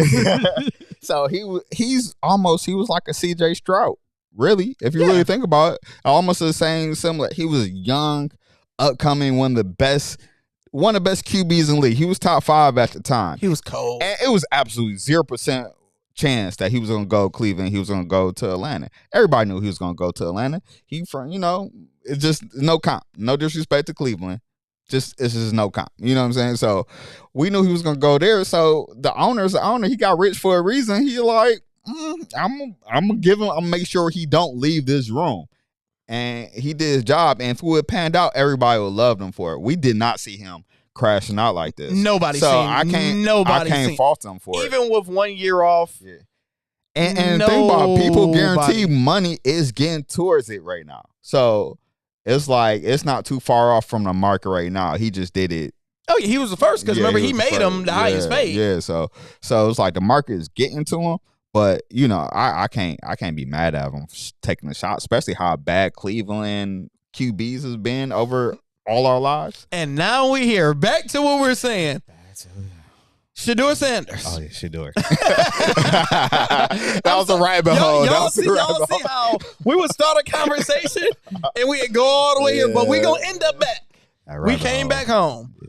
So will Shedeur Sanders start this year? This only problem I have, you. This is a genuine problem. Remember, let me put my conspiracy theory hat on. Okay. I don't know if they're going to give him a fair shake and a fair shot at it because, number one, you didn't grab him when you had the second overall pick or whatever it is. You didn't grab him when you got Gabriel. You grabbed him in the 5th round. I don't know if they even going to give him a chance because we seen with Tebow when Tebow went from Denver, and remember he had that Tebow magic, right? When he left Denver and he went to New York because it was the what's Jets. What's the coach? Ryan. What's his name? Come on, it's Ryan something. Yeah, it's Ryan, but I want to know his last name. Yeah, but y'all know the defensive coach. He real good on defense, but terrible on offense. I'm gonna think of it. So he like, all right, come over here to death row. I got you. And when Tebow went over there, they started putting him in at punt return. Block. They put him in as tight end to block. They embarrassed him. Yeah, they embarrassed him. You didn't even give him a chance at quarter. You ain't even just put him in. How Denver was like, hey, man, we know you about bumming up. Just go in there. And he ended up winning. It's like, damn. The ugliest win of all time. So I don't know if they're going to give him a shot. But I'll let you talk in a minute. But Cleveland is going Cleveland. They going Cleveland. We know Cleveland is going to lose. We know they're going to be bad. And we know the fans is going to go crazy. They don't want to see Pickett. No. Who wants to see Pickett? Nobody wants to see Pickett. Nobody wants to see Pickett. No disrespect. Gabe, he's not ready. And even if you put Shedeur in, what sucks is he's in a failing organization where it's like, y'all don't know how to win. The team don't know how to win. So he will go in there and probably even bum it up. Even though he's the best quarterback, he still might fail. And they be like, oh, man, he suck. Wow. He's, he ain't had all the reps. What's your thoughts about that? So, hold on, last thing. So, will he start this year? I'm going with no. That's fair. I think preseason is going to tell us a lot. Oh yeah, they got to play him in the preseason. I think preseason usually don't mean anything, but it's going to mean something for the Browns because it's like if they give him a shot, then because it's going to come down to what's the gentleman name that they draft before him? Dylan Gabriel. Yeah, Dylan Gabriel. Pick it out of there. They just going to cut him, but. It's going to be between them two. It depends which one do better on the preseason. No, we ain't talking about Rob. No. We talking about something Ryan. Rex Ryan. Rex Ryan. So we had to know, yeah. There we go. Yeah. There we go. Right. Rex Ryan. But it's going to come down to preseason. If they give him a shot in the preseason and he do good in the preseason, that's going to give him momentum to be in 100%. The Western night. I don't think the quarterback before him, we got to see how he's going to do in the preseason. So the preseason is going to be basically everything for these guys. I think. Now, even though I'm saying no, playing devil's advocate, I don't see any way he don't play this year. I don't, because I'm going to break it down. First thing first, if you're in the NFL locker room, right? You're a receiver. I'm a receiver and let's just say we both receivers. In practice, we're seeing Shedeur be the best. He's throwing us the balls the best, whatever it is. So we go in these games and we're losing due to so-and-so. One of us is going to start spazzing out. Yeah. And we're going to make this locker room uncomfortable. We're going to make the ownership uncomfortable because if I'm not getting my yards, if I'm not winning doing what I'm doing, my money go down because my contract say I need this. Yeah. And when you put Jameson Winston in, my numbers double. You know what I mean? So Winston went in. What's the guy they got over there from Denver? I was trying to think of his name this whole time. The guy they got over there from Denver. I know exactly who you're talking about. He went over there, Jerry Jeudy. Yep. Jerry Jeudy looked average, and soon as Winston went in, he was getting 100 yards a game. Below average. So he didn't look good until Jameson Winston. Like he didn't look good in Denver until Jameson Winston. And Winston, he's down there somewhere. So you got the players that's gonna spaz out after a while. Second, you got the fans, because if you look at it right now, since I do the algorithm and the YouTube thing, if you mention Shedeur name, is golden. I never in my life. I'm a Lion diehard fan. I done watched 1 second of Lion rookie OTA. I watched Cleveland Browns to see what Shedeur was doing. His name moved needles. Where's the Hard Knocks going to be at? Do you know? Yes, it's going to be in Buffalo. Okay. Going to be in Buffalo. That'd be a good one. That'd be a good one because Buffalo is a Super Bowl contending team. Yeah. And I believe they have good personality. So, do you watch Hard Knocks? Yeah. A little bit. Don't think I ever watched the full one ever. I mean, of course, when they was in Detroit, I watched that one. Yeah, I'll take that back. But not much. I don't have to catch it right then and there, but I'll eventually, catch it like a couple of days later. So it's not like my go-to in my algorithm type of watching thing, but I'll definitely will watch it though for sure. Let's get some music going. Here's some music. We're gonna read some of these comments. Let's see what we get. Yo. What we got? It's happening. You ready? Bust flowing, y'all. Don't do it, Hugh. Don't do it. Chill. The NFL is trying to humble Deion Sanders' son because of Sanders ain't do nothing that Browns, Allen, Drew Brees, and the Saints or Rodgers when they went to Green Bay. Yeah, because they are divas. But when you be a black diva, it's a little different. It is what it is, y'all. I love OKC. Is this overwhelming and fade? What? I love OKC. Is this overwhelming favorite and the world buying it? I believe he's saying do everybody really believe that OKC is overwhelming favorite? Yeah. Yes. Yeah. Yeah. But it just come down to They are a better team. it just come down to nobody have faith in the Pacers. Yeah. That's just what it is. Yeah. It's no series. Everybody went against Pay, like all of us. It's hard for you to name the Pacers' third best player. Yeah. So So it's nobody's like kind of into it. Pacers got no shot. They shouldn't even show up in game 2. Hey, man, they took 2 out of New York, right? They took 2 out of Cleveland. So And I they mean, looking good with this one, baby. So they heard this before. So D. Will said, Winston.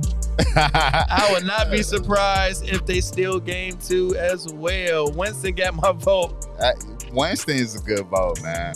He gonna give you 550 yards one game, 6 touchdowns, and 6 pick sixes. I think he had a game with 4 pick sixes last year, Bro.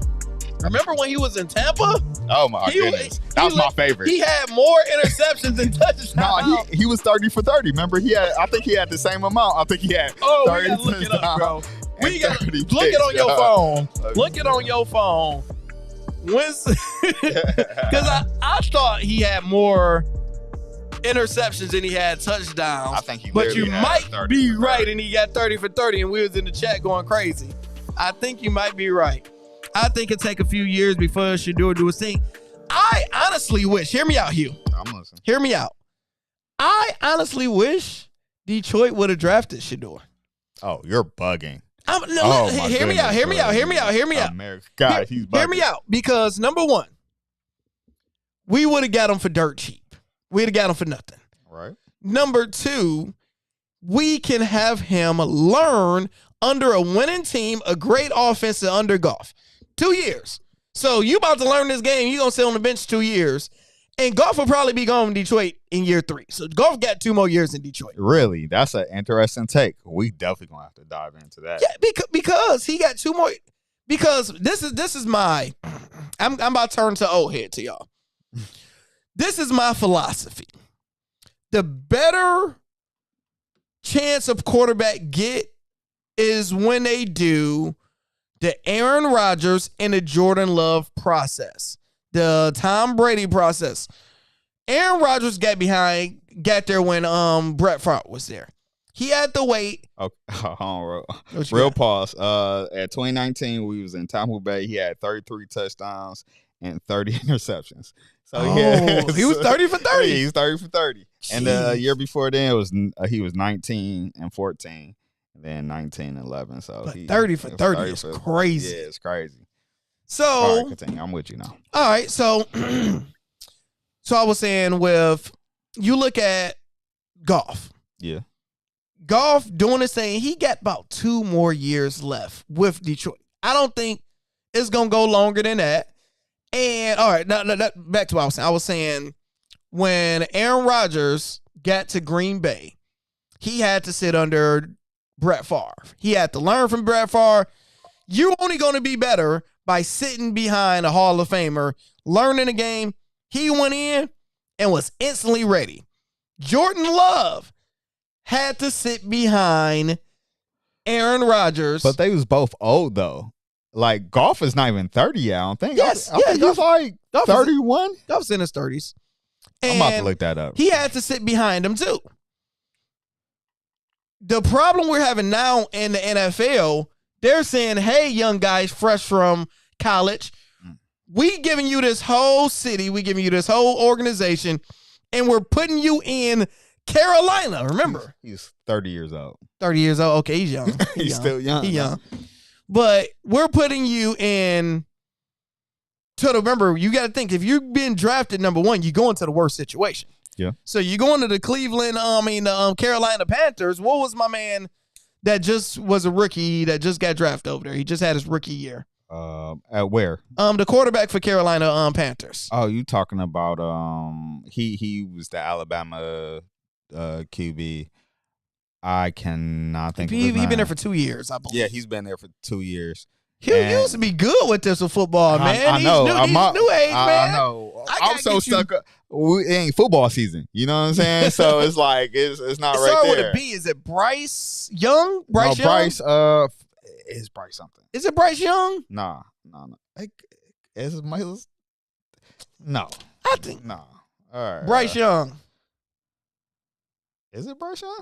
Bro, I'm about to tell you. I don't think it is. Bryce Young. Yep.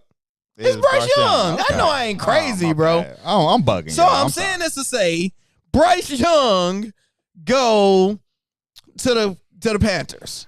And you play immediately. And even though he's a good quarterback, you having a losing record, losing season, losing everything. And now the franchise and people is wondering, did we make a mistake? Because you're not doing what Jalen Daniels is doing. You're not doing what the CJ Stroud. What CJ Stroud They is came doing. out the same class. And unfortunately, that is so rare for a rookie to come and do that. It just really don't happen. Even though it happened back-to-back years now. Yeah. Between CJ Stroud But and even look at my Daniels. man that went to Indy. Indy quarterback where they had to bench because of my mental goodness. illness. Yeah. And Nah, he took himself out the game because he was tired. They did not. They was not feeling that, boy. Woo. they benched him after that. Yeah. They brought him back, and you can't do that. Can't be. He wasn't accurate. He's a big, strong kid with a rocket of arm, but he can't. If you can't throw to the person you need to throw to, none of that matters. Yeah, That's why I will take a Shedeur Sanders because his accuracy is off the charts. I'm taking accuracy over arm any day. Oh, time out. Yeah. So you would have took Shedeur over Cam Ward, number one? No.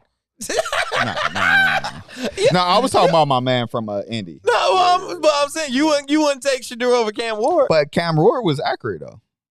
He was in the running. He ain't as He won the Heisman, didn't he? No. What's the name? What's the name won? My bad. No disrespect to my man who went to Travis Hunter. I told you my brain is not in NFL You ain't mode been drinking. I know I haven't. Well, I probably need to. That's what get me back now. But he was still in the running for the Heisman Trophy. So Yeah. The thing is now, unfortunately, the only reason I'm drafting Cam Ward over Shedeur, and it depends on which team I am and what market. Because if I need to exposure and stuff, probably Shedeur. But the reason I'm probably grabbing Cam Ward is because I know. Let's look at the playoffs. This year playoffs, right? You had Lamar Jackson. What can he do? Run and throw the ball. Mm-hmm. You had Josh Allen. What can he do, Hugh? Run and throw the ball. You had Patrick Mahomes. What can he do? Run and throw the ball. The only quarterback that couldn't run and throw that was in the playoffs this year was Jared Goff and Matthew Stafford. Mm-hmm. Everybody else, Jordan Love, that everybody can run and throw. But even with Pat Homie, he's not fast. He's just a good scrambler. If we want to be honest, he's not fast. But he can run. It's like he could probably, I bet he can, Shedeur probably just as fast. Hell no. I bet Shedeur is just as fast as Pat Homie. You crazy as hell, bro. He's not running fast. He's getting open lanes. He's getting open lanes and go through it now. Come on, chat, help me out now. Like, he's not fast. Pat Homie's not fast. He can run. Don't get me wrong. He's not a statue back there. He's not a Golf. He's not, a Stafford. But he can get the job done. He can do good enough. And I think Shedeur can do good enough. I mean, just let's go to the next conversation because this brother's bugging. Because Shedeur, he's scramble and try to run, but the way his body is just built is just terrible, bro. He built like a lesbian, bro. Shedeur is built like a lesbian. He got wide hips. Man, he had a terrible offensive line, so he never had a lane that he could run through, man. They was like the Monstars on Tweety Bird over there, dog. They was just jumping on him. It was wild business. Yeah, see, Bryce Young. I was wrong, you guys. My NFL brain isn't working right now. It was more in the finals. Better team, but the Pacers been playing good. It's like, why not sprinkle some odds on it? Yeah. Yeah. I'll bring more views, more money if you got Shedeur. You're right. Yeah. Dude, dog, or bro, NFL knew what they was doing with him being drafted late. It definitely forced everybody to watch the draft longer because nobody, once Travis, Cam, and Shedeur is gone, probably like 3 other players, nobody was going to watch the draft. Yeah, why they still hating on Travis, yo? Why they still like? Why do they hate her? So is she the most hated girlfriend / wife? Is she over Matthew Stafford wife as in being the most hated? She's most hated, hands down. They do not like her. Do you have an opinion? I have a big opinion on it, man. So those that don't know, Travis Hunter recently got married to his It's supposed to be congratulations. his sweetheart, bro. Right? And because that's what I'm saying. Well, that's why I was telling you, I'm mad. I hate them. I hate y'all because every day, they got married like 2 weeks ago. Every day on my timeline, I see somebody bringing up their marriage picture and hating and doing another prenup. He should have got a He should have got a prenup. We'll get there after that. Go ahead. My thing is, since I've been following Coach Prime, I've been following Travis since he came to HBCU, since he came to college. Travis is a lame. He's a square. Travis like to just go fishing, dance, do TikToks, play video games, and be at the crib with his girl. That's it. He don't like to go partying. He don't like to go clubbing. He don't like to spend his money. He don't like to buy jewelry. He's a square. He's a lame. When you're a square, and I'm not saying that as a derogatory, not a bad thing. I'm not saying so don't take that as I'm blazing them. It's okay to be a lame. And with that being said, he's going to be out of trouble more. So it's better for people like Travis to get married early with somebody you already know with you because she was there when he was in HBCU. Yes. And like you say, a square. You know why people get called a square? Because they never around. Dead Joe. So he's never around. So he really lives up to the definition of being a square. So if it's like, all right, so he said I'm gonna get married to her, right? And nobody never cared about him or his relationship until the media, Instagram, they like, oh, when he Colorado. Yeah, when he go to Colorado and they like, oh, she didn't hug him a certain way. She did this. Yes, you got to think this is a young couple. He's getting more attention than she ever seen. She probably a chick that got attitude. Probably. So she probably got a terrible attitude. Yeah, probably. She looked like she probably got a terrible attitude. So but that's his terrible attitude. He's okay with it. He ain't complaining to us about it. Have he complained to you? Not one time. He ain't complaining to me. That brother ain't complained to nobody on internet. He ain't complaining to nobody on it. That man said he loved his woman. He gonna ride with her. Let him marry her. And if it don't work, because 50% of marriages don't work any damn way, let that man bump his head and learn from it. Now, the reports keep on saying he don't get a prenup. We don't know if that man got a prenup or not. That's just internet. I'm assuming he probably do. And if he don't, if there was an odds, right? if there was a bet in favor, I would bet that he don't have a prenup because I bet it too. You see that smile. You can see right through it. He is all the way in. Like, we ain't never seen a man smile that big. You know, when it comes down to him, he's in love. He's seeing through everything. If she has a red flag, blue flag, green flag, if she a blood, crip flag, whatever, she could be gangbanging with all the flags that she got on. He's not seeing none of that. He is just happy. So, yeah, he like, I'm going to give her half or whatever. If it don't work out, it's going to work out. She was with me through the thick and thin. You know, she was with me through it all when I was down. Yeah. So I ain't never seen a man just be smiling that big, boy. Just, you know, he looked like Alien vs. Predator to me. All right. He got that's an ugly bro. So, and you got to think. He wasn't getting that. He don't got no swag. Nah. He ugly. He almost like he's like a Zion, you know what I'm saying? But they just went complete opposite.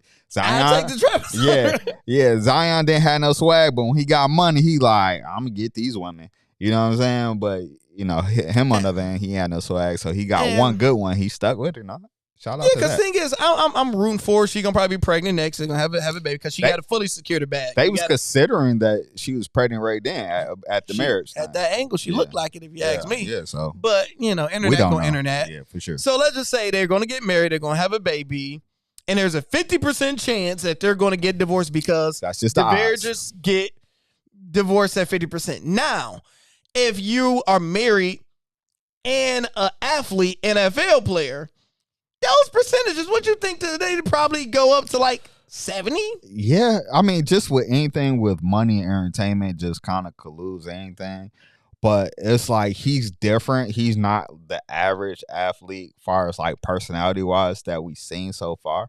And what you mean? Meaning that he's, like I said, he's all the way in. Like you can tell he loves her more than she loves him.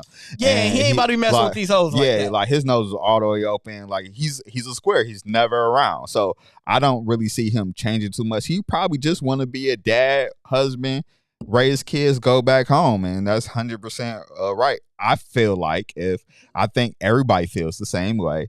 If there's going to be something negative to their relationship, it's going to be on her end, and that's probably why they hate her so much, I guess.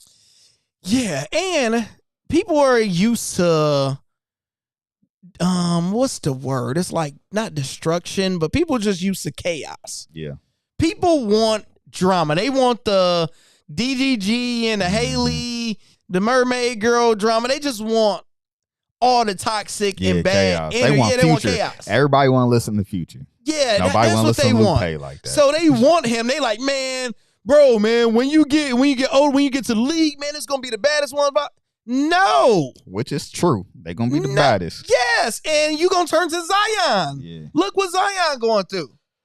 Going through a lot. Did you see? I'm not sure if that's true. So I'm not. Well, I have to look it up even more. That whole Doug Christie and Chris Webber thing.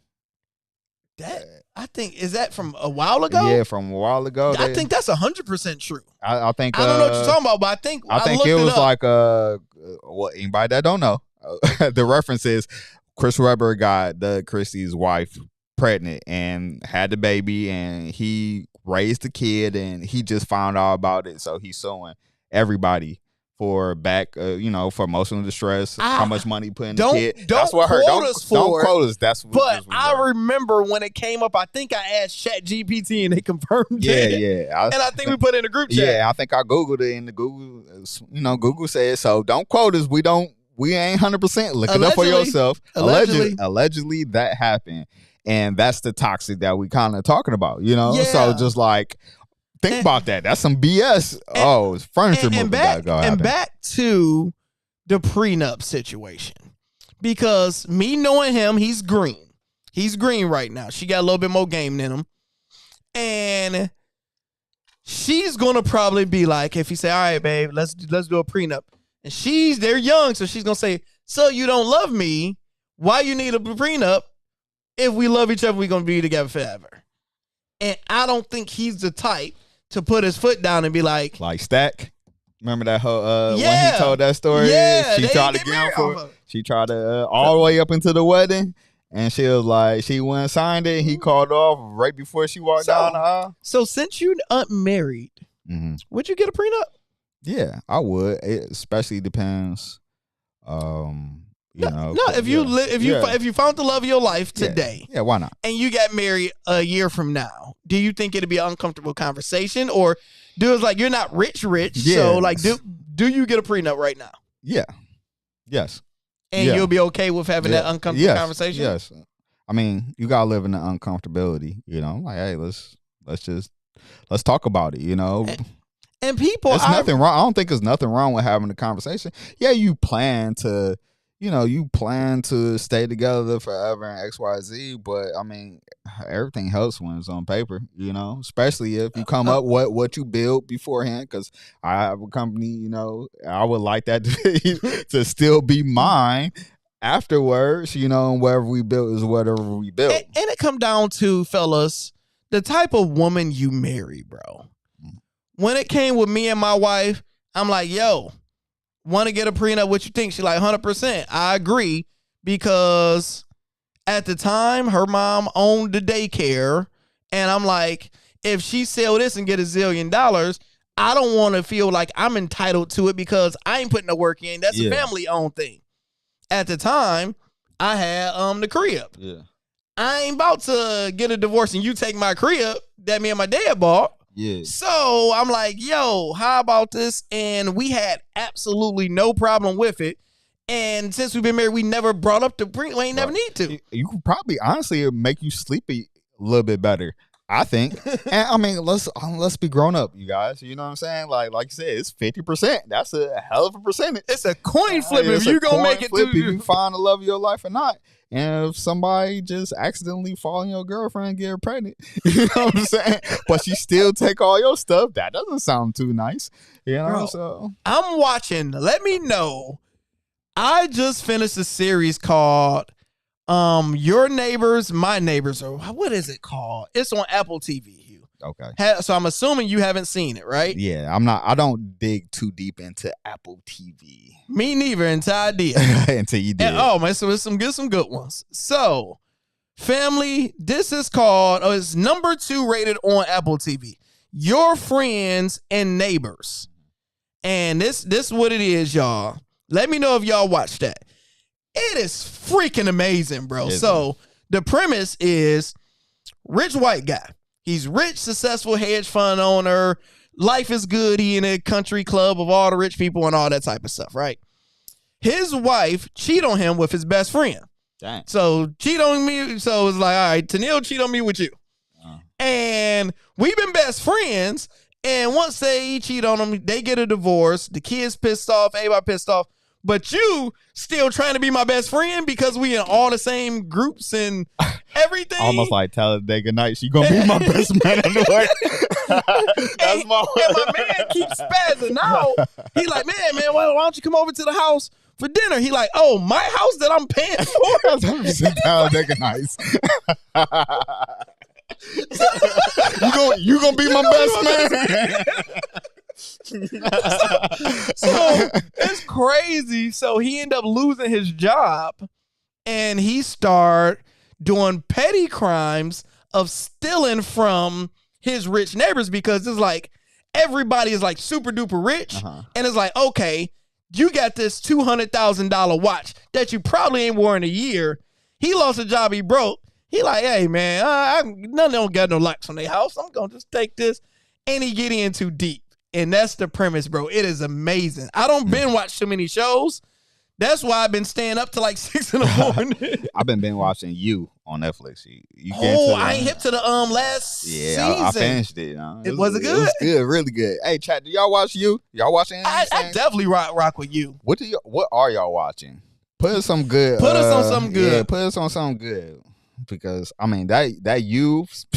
That season finale, boy, that was good, boy. I gotta see it. Actually, that whole season, so they did it good, y'all. I'm proud of them. That whole series, that whole thing, that whole little franchise was really good.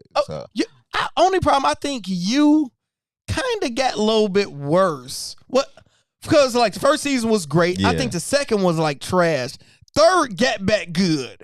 And what season is it on now? I think this is the 4th one.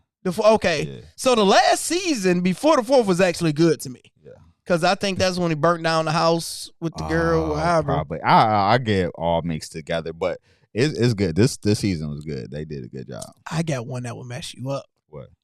Handmaid's Tale. My! It's on Hulu. So we likes the Hulu up in here, y'all. We likes the Hulu. I originally started it on your sister account, and I had to get my own because I couldn't find the password. It locked me out, and I didn't want to ask her again for the password. And it was so bad because she texted me like 3 months ago. Now, mind you, I ain't logged in herself like in a year. So she texted me like 3 months ago. The screenshot of somebody like in Denver or somebody logged in. She's like, hey, homie, is you in Denver and did you just log in somebody in Denver? She's like, it's okay if it's you. I'm just fake. I'm just trying to find out. I'm like, nah. Shout out to people who share their accounts. I dated this young lady a long time ago, and I'm still under her account. You still got her account? I don't know the password, but I'm still in it. You ain't got logged out? I ain't got logged out, and I'm not. This is the Y'all first ain't time I'm dated saying in years, bro. and this is the first time I'm saying it out loud. So hopefully everybody else is watching this besides her. Don't watch this. Carry on. You know what I'm saying? Who profile do you watch it under? Like when you all right, click so it depends what I'm watching, right? Right. Chat, don't judge me on this, right? So when it comes down to the more grown and adult movies, I watch it under her. She has a kid. You know what I'm saying? So when it comes down to the more cartoon, PG stuff, I'm under his. Shout out to my guy. You know what I'm saying? I'm under his, so I'm going back and forth. You know what I'm saying? Don't judge me, you got dog. You know what I did. You know my heart, dog. You know my heart, man. You are trash, bro. Shout out to people who shares and forgets. Because it's been some years. Travis Hunter, 5 to 10 years is going to be on his Offset vibes. I hope not. Not. He just seemed like a good dude, man. Yeah, I'm rooting for the best for him. It's like, unfortunately, will they separate? If I'm a betting man, I would probably bet yes. I'll take the over that. But I don't wish that on. Like I said, I don't think it would be in his power. You know what I'm saying? I think he would do everything to keep her. I think he still would be a square. I think he would still be a professional. He would go to practice and back home. To practice back home. And maybe after a while he might come back home and she'd be like, forget this. You didn't bring me no peaches back. I like peaches, and then she'll spaz out or something like that. Hopefully it don't. But they do not like her still. It's crazy how bad they don't like her. Yeah, that's crazy. Shout out to his girlfriend. Yeah, we're gonna drop a bomb for you. We support you. We'll hold you down. Yeah, we support you. We ain't going, It's like they don't like her. People almost just haters because they just not married. They ain't happy. Yeah. They don't get a rich man that's in the, Because of what they hate Russell Wilson so much, bro. And that don't make sense. He's been the best. He's been the best brother that I've seen. He's perfect. Yeah. He's been on his. He paid got our masters back, treated her son like his own, and people hate that. I don't understand that. Like what you want him to do? You want him to treat him like a stepchild, treat him like Harry Potter up in this thing? You can't make people happy. You just can't, man. The internet is a very cruel place. That's funny how you spell Hugh. I'll take it. H-E-W. That is like Hugh, though. I mean, I'll take it. I'll take it. Hugh, would you bet $2 straight bets on? Hugh would bet $2 straight bets that there is no prenup paperwork. I would, yo. And I don't go high. I'm $1.50. I would, man. Did you see him say this? What? What's your thoughts on the Chris Webber and the Chris? Oh, so yeah, so you're in the game. I didn't see that. No, I just brought that up. So you know what I'm talking about, D. You know what I'm saying? So it's apparently it could be more true or not. We're just gonna go 80%. That's crazy. So it might be true then, man. Look, so what's the situation? Let me. All right, so talk about it again. I'll talk about it again one more time. Doug Christie, they was teammates in Sacramento, had a wife. Apparently, Chris Webber was banging his wife, and they was doing unprotected, and bam, a baby happened. Doug Christie thought it was his, and ended up being Chris Webber. And I think they was on. His wife was on a reality TV show. I don't know how it came out that it's not Doug Christie's, but it ended up coming out not being Doug Christie's. They did a blood test, and now it's supposed to be Chris Webber. Chris Webber was supposed to be the first kid, was supposed to be like a couple years ago, which is crazy. He portrayed that he didn't have any kids, but Doug Christie's wife, I guess, had his first one, maybe. So, and then after that, Doug Christie's like, man, forget this. I'm suing everybody because I took care of this kid. I, gave money up, everything. I'm suing for emotional support. I'm suing. I need mines back. You can't be mad at him at that if it's true. Yeah. I need all of it. So I think it was like the lawsuit was like around $4 million, which is light. I need it all, yo. I'm spazzing. Okay, so let's go to Twitter. First, Twitter before I go to Twitter, I went to Google. Google said recent controversy. There's been a recent report in social media discussions about a potential legal dispute between Chris Webber and Chrissy involving a paternity claim. These reports allege that a DNA test proved Chris Webber is the father of previous believed to be Chrissy, and that Chrissy filed a lawsuit related to this. No. It is important to note some of these reports are present as rumors or gossip and may not be accurate. Now let's go to Twitter where it get real. So Chrissy's wife cheated on him with Chris Webber, and Doug Chrissy been raising him as this kid for 20 years when it's really Chris Webber's. Oh my God, I couldn't imagine. I couldn't imagine. The spaz, that's how people break, yo. That's how people break. Yeah. Like somebody could be actually broken off of that, yo. You have to watch every move that you do because it might on site every time. Yeah, I hope this is false. Like, I hope it is false and just a rumor. Yeah. Because it's bad. Yeah, if I raise Omar for 20 years, because at this point he's mine. Yeah. It's just he can be somebody else's. Too late. You're mad now. But if I found out you not, I ain't gonna blame him. Shit, yeah, you can't. You're still my kid. But the finance that you put behind it, the finance.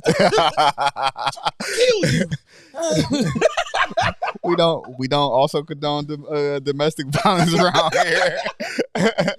We don't condone but we also don't condone cheating either. So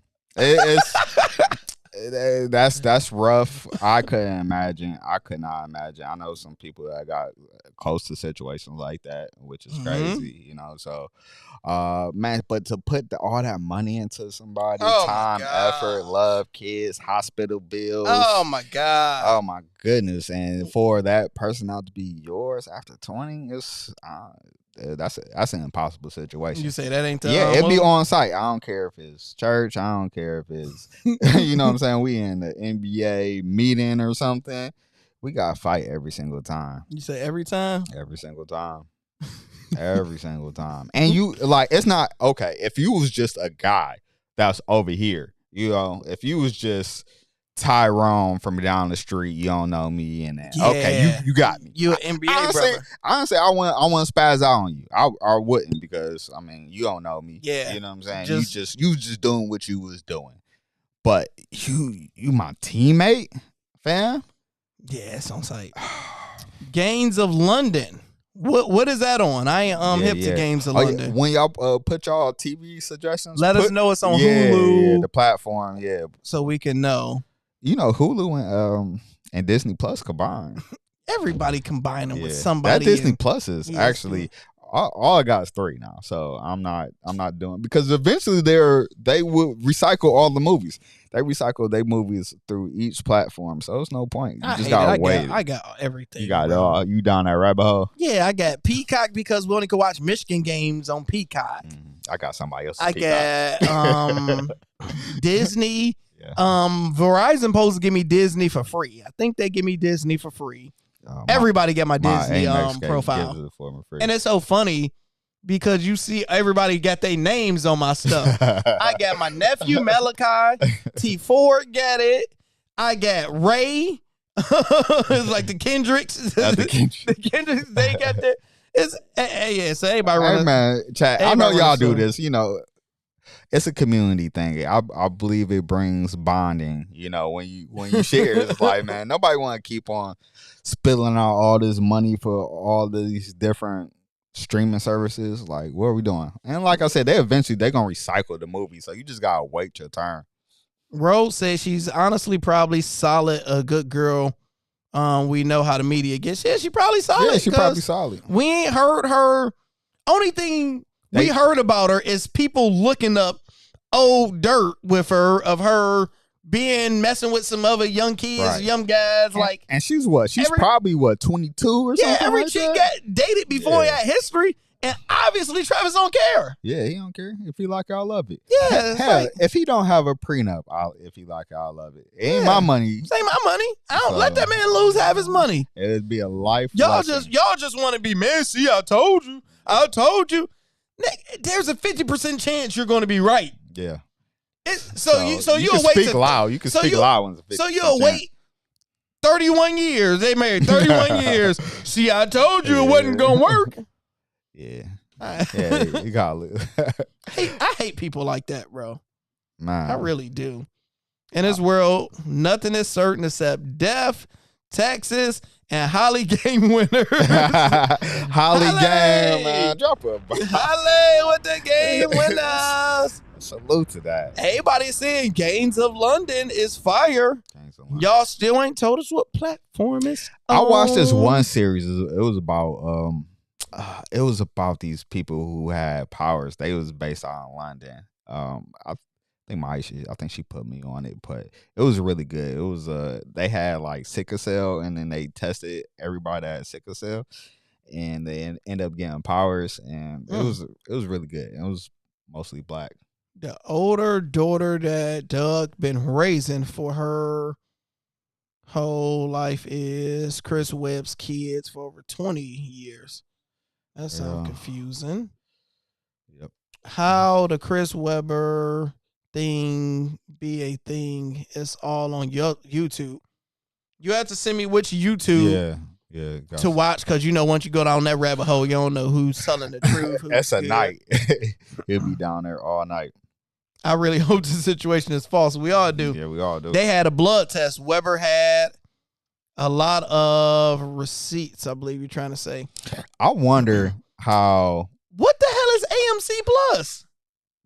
Oh, is that that old people stream? No, I think that's where you got to watch The Walking Dead. I'm thinking Turner. No, I'm thinking of like Walking Dead. I think you got to have AMC. Yeah. There's nothing on AMC that I watch. No, I would absolutely never. Yeah. Unless it's free. Yeah, that's why I watched Walking Dead when it was free. I think it was free at the time. Yeah. I that's why I mess with not Hulu. Where all the hood movies be on. What streaming service is that? Where all the Tubi. Yeah. I do not be on Tubi, bro. Tubi, yo. I love Tubi. One got all the movies I like, and two is free. I'll take a commercial. I don't mind commercial. I remember I was watching a movie with a previous person I used to date, and we was watching this movie, but it had commercials. But she wanted me to buy it, or she wanted me to buy it so we can get through it without the commercial. You said you could take the suit. I gotta go pee anyway. Yeah, I was like, I'm not buying this. When we're literally watching this right now. So she wanted you to buy it actively. Yeah, while we was watching. Hit that confirm for this $10. I'm like, but we're watching it for free right now. Like, no. Bro, so your YouTube is got commercials? Yeah, Tubi, yeah. Tubi no, your YouTube. Oh yeah. Oh no, bro. Yes. I hate when Tennille try to show me something on YouTube. Well, I don't care. If it was $100 a month, I'm paying for YouTube. I ain't having these commercials on my YouTubes. It's just skip. And you gotta wait 30 seconds sometimes to skip. I hate we watching that shit. Hey, have you ever? I say, what is wrong with your stuff? I say, man, I think I got a family plan, but I don't want you messing up my algorithm. So I ain't give her my Not y'all separate on YouTube. Y'all separate on YouTube? She got the free one, or y'all both paying? No, I'm paying. She don't want to pay. Oh, okay, so she got the free one? Yeah, she got the free, but you can add certain accounts. Really? To have the free, but I just added because it's like YouTube, since I'm on YouTube so much, I only watch certain things on certain YouTubes. Okay. So I just added all of those credits to different YouTubes because, say, for example, if I get my top sports debate, I only want to watch sports. On my Lando Success, I only want to watch finance content. Then the burner account, I just want to watch pro black stuff or whatever it is. What happens is, and then I got kids. So the worst thing is when I go on my sports and I see Danny Go and Poco Yo and Coco Melon, and it's like, yeah. So since it's an algorithm thing, I literally log into certain ones because I watch so many different things and I don't want kids stuff popping up. That's fair. That's definitely fair. D crazy. You raggedy. That's so crazy. He man. said I can't remember the name. That's it's the not Love Don't Cost a Thing. It's the Waiting to Exhale. Is it Waiting? I think that's Waiting to Exhale. I think it's Waiting to Exhale. I haven't seen that movie. Yeah, I think I only seen it once. Because it's out the window. You right. His name was I thought was it Melvin? No, what was his name? Because he had on that leather. That leather bro. You just see the memes every time. And you just forget what a movie is from. Yep. I think that's that is from Waiting to Exhale. Better call Tyrone. 000 from Amazon platform. I never heard of 000. Another one I just finished watching on Apple TV is Dope Thieves. Dope Thieves is definitely, it's like a Tubi version of Power. Oh. It's like a Tubi version of Power. It's very good. Hell. Power is almost a Tubi version of Power. Power is amazing, bro. Power is amazing. Did you watch all of Power? Yeah. Oh, well, yeah, I watched it all. I went down the Tyreek rabbit hole too. The first season was great. I didn't watch after that. Yeah, is it still good? Yeah, I finished the whole thing of the Tyreek joint, and then trying to do the Raising Cane. This last season, I'm struggling. It's not that good, but the ones prior to was really good. Was all good. Yeah, for sure. I'm trying to think of. Did you finish the Snowfall? Yeah, I finally finished it this year. I only seen the first season, and it was fire. And I had to use, because when it first came out, I was using one of those hacking, one of them sites. Gone. Yeah, I was going through the back page. The back page. I was going through one of those to watch it. And after that first season, it was great, and everybody talk about it. So what is it on? I think it's on Disney Plus. Think so? I think it is right now. Disney Plus got everything on it. So I need to finish that, and I need to finish All American. I fell off of All American. So you ain't the first two, but once they started graduating, once he's like, I gotta win the state championship or the whole city's gonna burn down. And I don't know what else to do. I'd be like, bruh, this is way too much pressure for a high school individual. I judge it too much. That's what happens. It's like once I started judging this, school, bro, you shouldn't have this much stress, bro. Relax, dog. It's not that bad, bro. So just like once I started judging the show too much, I gotta get out of there. So that's what happened. I'm gonna finish it one day. All right, quick question. Nate, give me about 3 of your favorite TV shows of all time. Oh, I can do that easy. Oh, give me 4. We go with Mount Rushmore because that's what everybody does. Okay, Mount Rushmore. I'm going with first with my dog Heisenberg. What was the name of the series? The Breaking Bad. Okay. Breaking Bad is I never got into that. I've been meaning to get into it. Arguably, you can watch it right now. Arguably the greatest. Everything about it. 10 out of 10. And I met a lot of people when I was a flight attendant. I had them on my plane, so I met them. Shout out to Hank. I met him. Hey, Gustavo, he's a ho-ho. He's my man. Who Gustavo? You know him. He was in. He's a popular actor. What's Gustavo? Let me see. Breaking Bad, Gustavo. You know him. Here's Breaking Bad. Let's see. Actually, I'll just look it up here. I can't think of the name of the actor, right? But let's see. Breaking. Like you're talking about he's a hoe in the show, or is he a hoe in real life? Well, forget you, Gustavo. So. Oh, no. Him. Yeah, he's big time. Okay. So, he's always the same villain. He's the same villain. He's an amazing actor. But in real life, because I had Hank is, let me see. Hank. Because I'm learning Breaking Bad right now because I don't know none of these names. That ain't his real name, but okay. So this is Yeah, I see him in a few other things. So also. he was amazing. So this is a story.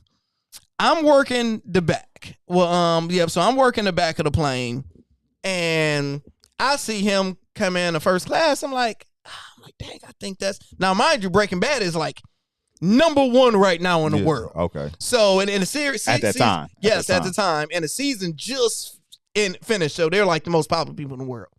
So he come on the plane. I'm like, is that my nigga Hank? Is that Hank? So I'm like, I don't know. So I see him. So I go in the back, and I'm sitting in the jump seat. I got this little white girl sitting right here and a mom. We vibing, we kicking it. We talking. This is Hank, wife and daughter. He got them all the way in the back. Wow. All the way in the back, right? So me and the little girl talking, we cooling. And what's so funny, so she's on her like little iPad. And she's doodling. And she's making her family and doodling. And I see her making a human. And then she doodled her little cute self go to the black ink and start doodling a little black guy. I'm like, bro. So I was like, hey, who you making? She's like, you. Little black ass doodle, bro. So I'm crying. Her mom, I'm like, oh my God. I was like, all right, hey, baby, you know, I love her. Yeah. So I go in the front. So on everything, my man here's chilling. I was like, you know, I kept it G. And this is my man or Gustavo. Hank. Okay. So I'm like, yo, you were Breaking Bad? He's like, yeah. I'm like, man, bro, it's a pleasure. I'm like, man, it'll be out. Just finished the series. Loved it. You mind if I get a picture after the flight? He's like, oh, no problem.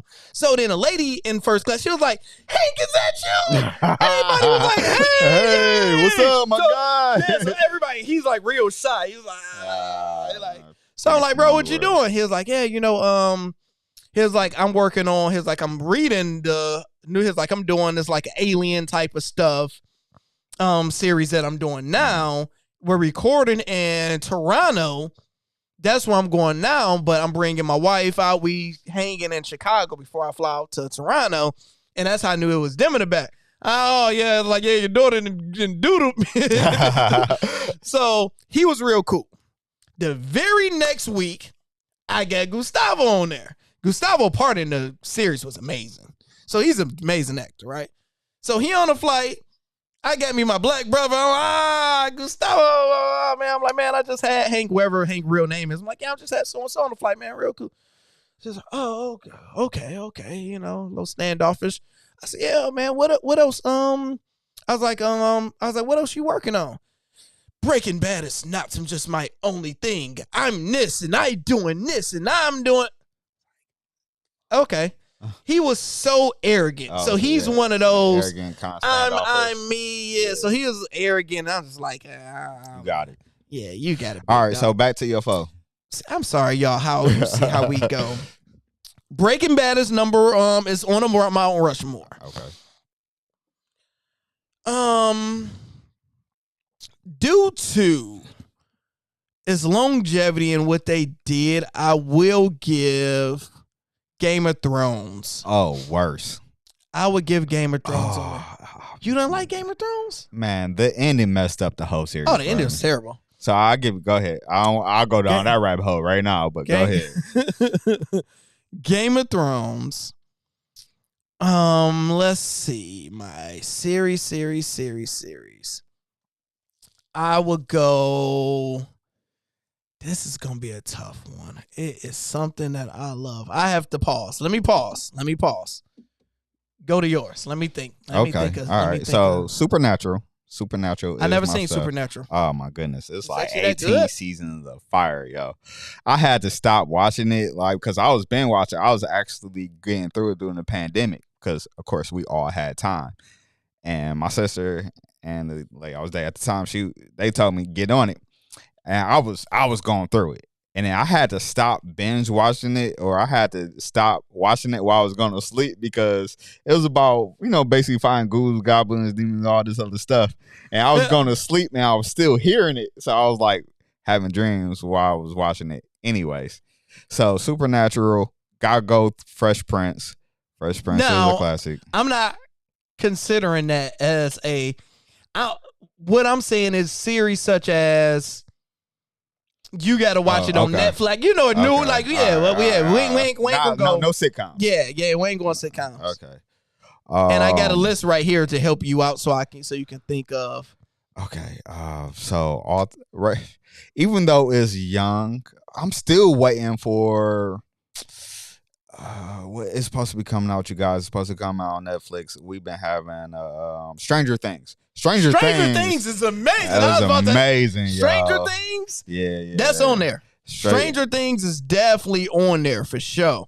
I like The Boys. The Boys is my stuff. I ain't never seen The Boys. What's The Boys? Is on Amazon. It's about the Justice League, but they're bad. All right. So, it's these superheroes and they're dicks. So basically, they all arrogant. My man Gustavo in there too, whoever them. So everybody in the world just thinking they're, good guys. They're portraying good guys. They have media people behind them. So the media people is portraying them as good guys, but they're in the background being dicks, or they're killing people, or they're raping. Or this one guy, he was a speedster, and he ran so fast he went right through this woman, but he was high. He was high, and then they be having Diddy parties in there.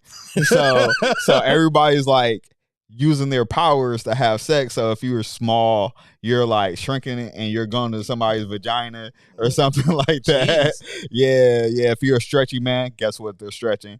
You know what I'm saying? So that's good. Third, I would go, because I'm doing Stranger Things on there. Yeah. Third, I have to do The Walking Dead. The Walking Dead is one of the greatest that lasted long. It did when last characters died. You was nonstop. They was the first series that was so good. After the TV show, they had to do an hour recap. I remember of that. What the hell? Yeah. And nobody did that before. That was the first ones that needed a recap. Yeah. Whereas, like, you need somebody to talk to about this. Okay, and I'll rock with you. Yeah, so I'll rock with that. Walking Dead, and I'm gonna show you the list too. What other one you got here? I'm trying. Okay, I remember that first season of The Wire was the greatest season. I never got hip to The Wire, but I never watched the season after that. But it was good. But that first season of The Wire is arguably, which people still say to this day, arguably the greatest season of any. And the fourth, I would have to go with Dexter. Dexter. Have you ever watched Dexter? I never watched Dexter. Dexter is good. I never watched Dexter. Dexter is good. I want them to do one more season with Dexter. That was very good. I like that one series. Did you like Sopranos? I ain't watched Sopranos. I haven't gotten to the Sopranos. I meant to. I started it, but I haven't went through it yet. So I've been meaning to go through that. What is the series when they was out in, they were like out on the no man's land? Rosa, y'all definitely check out The Shy. Everybody say Shy. Yeah, everybody they talk about that on social media a lot. They might not show up on cable. Don't know. It's an older show. I don't know who got cable. Snowfall is on FX. See, I don't get FX. Snowfall Gus. Up there. Yep, that's his name, Gus. All America got kind of corny. It shouldn't be as many seasons. Yeah, because last season I watched is they just went to college. So it was like finished with high school and they went to go test out the college parties. And I'll put Power in there. Now I'm thinking I'll put Power in there. Yeah, Power was the first of its kind for us. Yeah. And we like Power. I like that. I'm not sure if I named 4. Sorry, guys. We're going to do better keeping track of this next time. Because I had to think, and it's like, all right.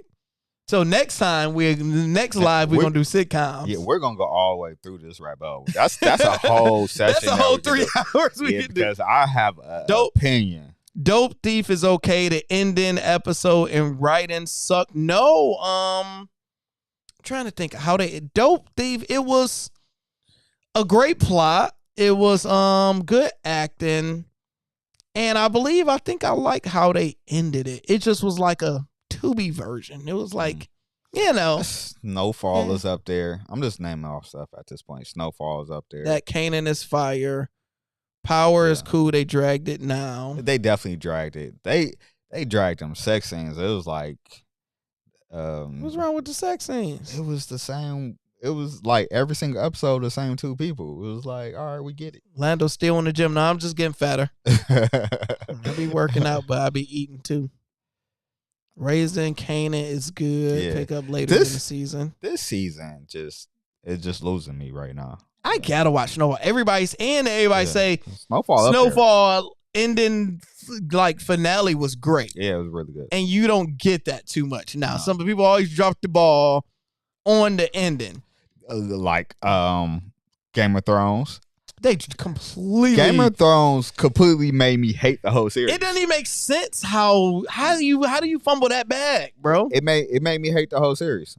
So it literally I was like this wasn't worth it. I was like, this wasn't worth it, you guys. I went through all these seasons, all these hours, and it dragged you a lot of times. It's terrible. You know, it dragged you a lot of times. It was like, man, getting through this season was rough. It was like you was just taking more L's than you wasn't. And it was finally things was coming together. You was finally agreeing with it. It was finally becoming worth it. And it was coming down to the end, and then they messed it up. Yeah, it's like they rushed the episode and tried to put too much into one. And the people who won was like, what we doing out here, yo? Because we've been waiting for this fight for 50 billion I think seasons. the best part was the fighting between the undead and that fight. Yeah, the White amazing. Walkers. We've been waiting for them White Walkers. They gave it to us, and no. And that's why I liked the one I just told you about, Your Neighbors, My Neighbors, whoever the neighbor things on Apple TV. They perfected the ending. Like they hit a home run. It's just one of the endings where I see they're going to do another season, but it was so good.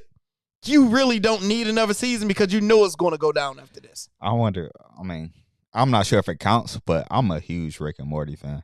I don't Rick know and who? Rick and Morty is like a It's kind of like a cartoon. How are we series, best friends and we didn't watch everything together? Rick and Morty. Hey, God, chat. Y'all like Rick and Morty? Who are you? Oh, man. That's probably definitely one. Are of my you first Omar ones. Faber? Hey, man, look, that shit is hilarious. I got my sister watching it, and she loves it, yo. Rick and Morty? Rick and Morty. I have yo. to see it before. Man, that shit is Rick hilarious. and Morty show. That shit is hilarious. Here man. are matches for Rick and Morty. Oh, I know who that is. Yeah, It's I know exactly. Yo. Yeah, I seen that. That's good. Yeah, I know exactly who Rick and Morty is. So at least it ain't too bad.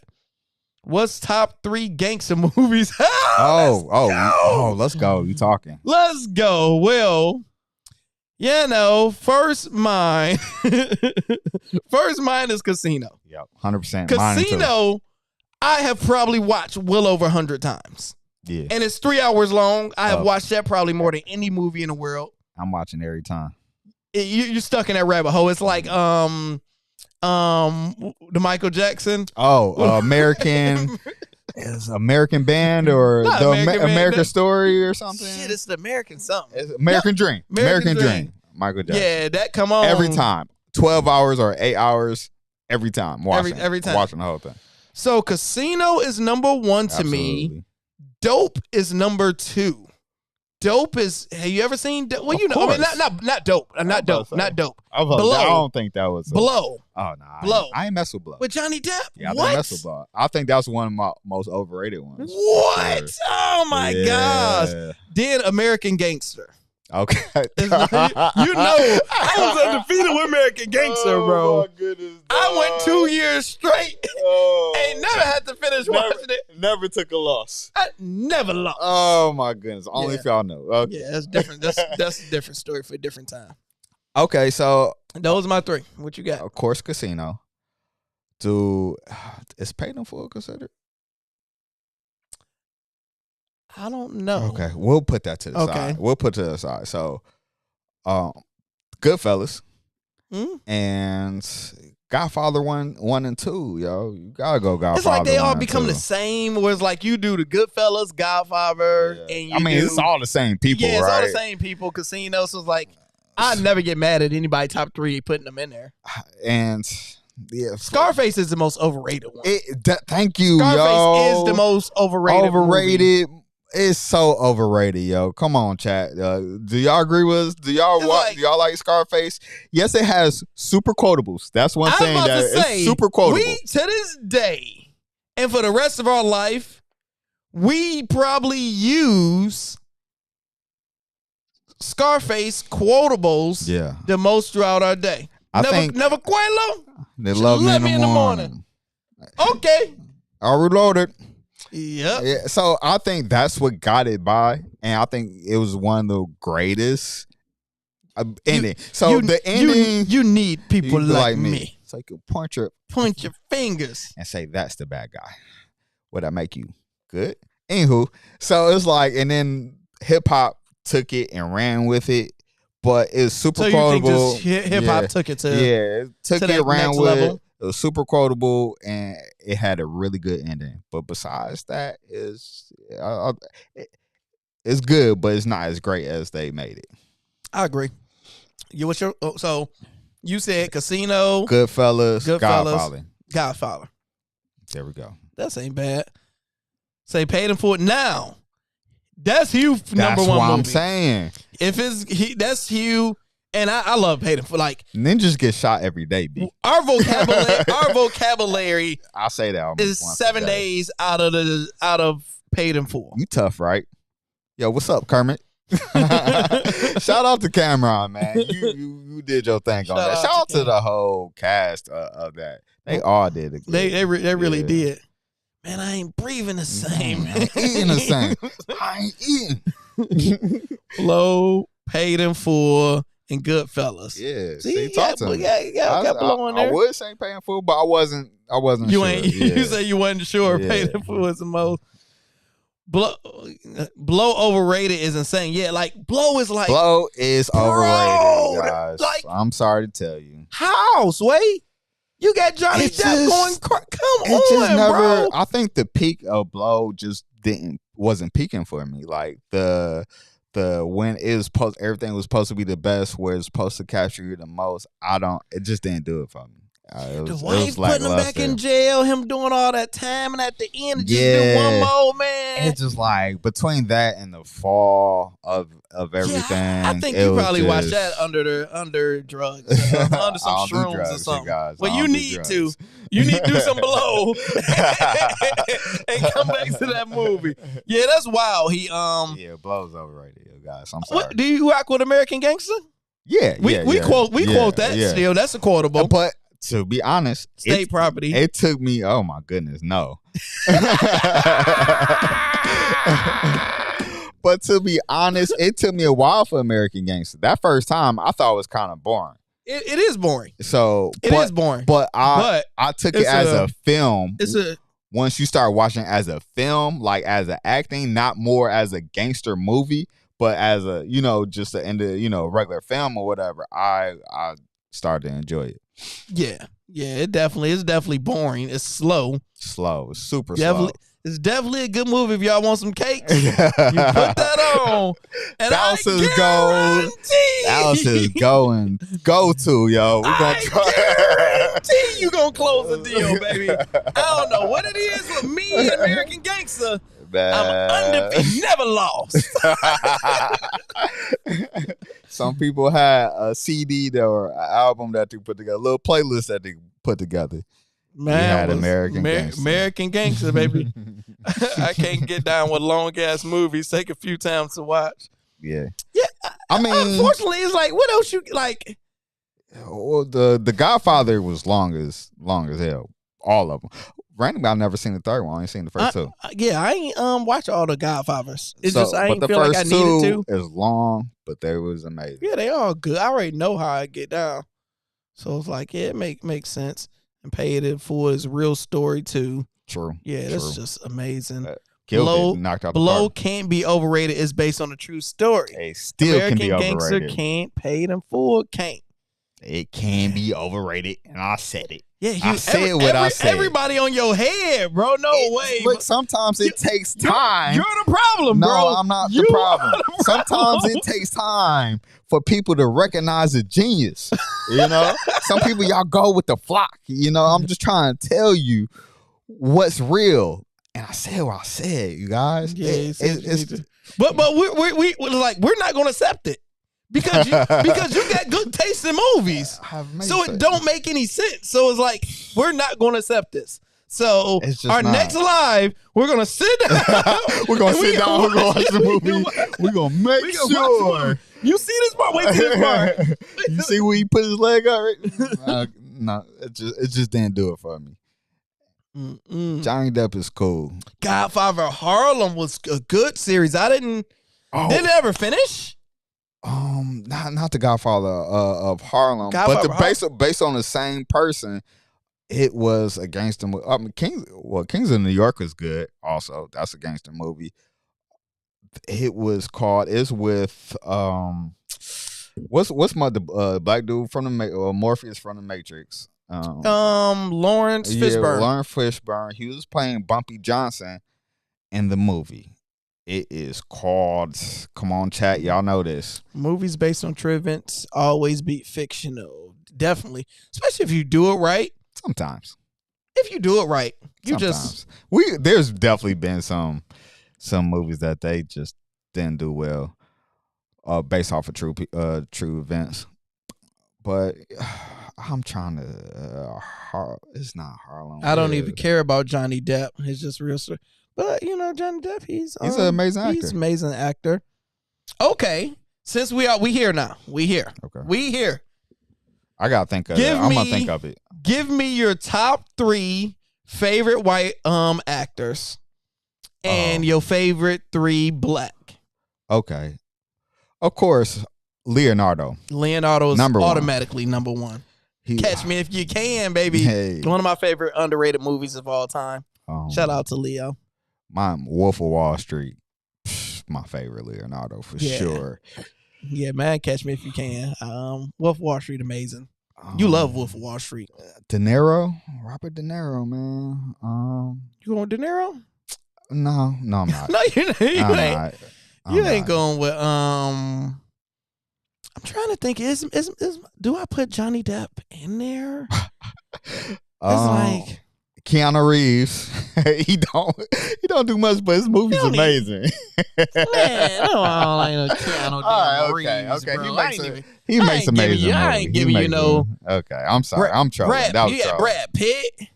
Brad Pitt. He's probably 2. He's probably in there in my top 3. And I do like Brad Pitt. I love who was it in Mr. and Mrs. Smith? Was it Brad Pitt?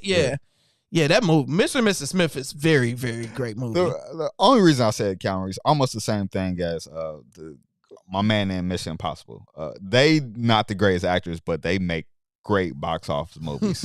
So it's not so much of them; it's what they do.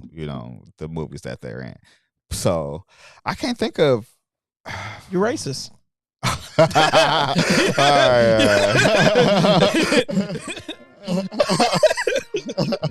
The hard bomb has been dropped. Yeah, brother. You don't like white people. We're seeing because your lack of white. And I'm terrible with names also. So yeah, we come back. We come back to the third white one. Black, you automatic Denzel, Will Smith. No, Denzel. Denzel is the most over. I'm sorry, we ain't about to do this, bro. We're gonna do this. Look at me, y'all. I will fight you on camera, bro. Okay, he's amazing. Hey, don't get me wrong. Chad, hear me out. I already debunked your reason with Denzel, bro. Okay, Denzel is a great, amazing actor, right? But let's be honest, you guys. He is kind of a one-trick pony. He's always the HNC. He always do drama movies. That's it. He don't do anything else. He don't do comedy. Name a comedy that he did. He don't need to do comedy. You do. You need to switch it up, bro. I'm sorry. What comedies did Michael B. Jordan do? He ain't did no comedies. But we ain't talking about Michael B. Jordan. But I'm still saying you can be a top actor and you can be a GOAT. He have done suspense. He have done drama. He have done Crazy Daddy. Let me get to it before the people kill me. Let me do it before the people kill me, because I'm gonna get killed for this. I can name 8 different type of roles, and you saying he doing the same role? He's doing the same role every time. It's like he's the head. It's drama. All he does is drama. which is cool. I think you need to switch it up. I think if you're gonna be an automatically great actor like Leonardo gonna do everything. That's what he's gonna do. He's rarely the bad guy. He's just the main character that's going to give you an amazing performance. He's not going to do a Star Wars. He's not going to switch anything up. So he's not going to do a sci-fi. He's not going to do a scary movie. He's not going to do any other genre besides drama. So is it great? He's just great at what he does. He's great at that one lane. But Will Smith he's going to be a Hancock. He's going to do this drama over here. He's going to be a Bad Boys. He's going to do a sci-fi. He's going to do it, bro. And I bet you he's still in your top 3. No. Denzel's not in my top 3. Will Smith is, though. You're crazy, bro. I said what I said. You got a problem. I said what I said. I think you're racist. You don't like, What? You don't like old black people. No, I love old black people. White people. You don't like old black people. I'm just saying, bro. You're crazy, dog. You gotta give we can pull up Denzel movies and show like his range is crazy. It's crazy the same. It's crazy the same. It's crazy the same. Why be the jack of all trades when you can master one? He's the go to what he's done. Denzel does what Denzel does. Not true. You got somebody said Will Smith, Denzel, Michael B. You got Michael B just came on the scene. Will Ferrell. Will Ferrell. Jack Nicholson. Oh my, Two-Face, bro. Oh, he just haven't been and enough stuff on when he had the juice, he didn't keep his foot on it. Because Jack Nicholas. Oh, matter of fact, Jim Carrey's one of my favorites. Jim Carrey's amazing, bro. Yeah, Jim Carrey definitely got to go on the Mount Rushmore. Yeah. Like, it was so funny. He's one of my favorite, like, comedians. I was showing, and his longevity is crazy. I was showing, because Omar, I put him on the Grinch. So classic. He loved the Grinch. Want to watch it all the times from last Christmas. And since he loves Sonic, and I'm like, yo, I love Sonic, bro. I love him in Sonic. I'm like, Dr. Robotnik is the Grinch. He like, no, like that's impossible. It's Dr. Robotnik, and the Grinch is Grinch. I'm like, but when you take off that's the same actor. He leave old money alone. He like, bro, you're dumb, man. Leave him alone, bro. Leave him alone, bro. Grinch is Grinch. So yeah, I was gonna tell you it wasn't such thing as Santa Claus, bro. Now okay. What are we doing out here? What are we doing? It depends on the person, background, street, gangster series, civilians, good acting, writing. Bro, Jack is on there. It's tough to say comedy, so everybody got Jack. Everybody rock with Jack. Okay, Jack. Will Ferrell, I rock with. It took me a while to rock with Will Ferrell, but once I did, I was like, nah, he's a comedian. If your story is behind killing drugs, it's hard to mess it up. That's true. That's honestly, it is true, yo. That was a great take right there. That is hard. Harlem Nights is freaking legendary. It's a legendary movie. Yeah. Is that considered, I guess it's comedian, gangster. It's comedian, gangster. That's classic. I meant to look up that movie. Which one? The Lauren Fishburne. So is Black Panther not showing range? Is it drama? So when you see Denzel in Black Panther, what you gonna say? Denzel wasn't in Black Panther. You're bugging. Michael B. Jordan was in Black Panther. Yeah, I don't. Denzel wasn't in there. I don't know if he's saying he's gonna be in there. But you did just had Denzel in that Book of Eli. That Game of Thrones type of where people was mad Gladiator? That he was gay. Yeah, Gladiator. Like another. It was another drama. It was like another drama that he was trying to take over the kingdom. It was nothing really too spectacular. And those Equalizers, trash.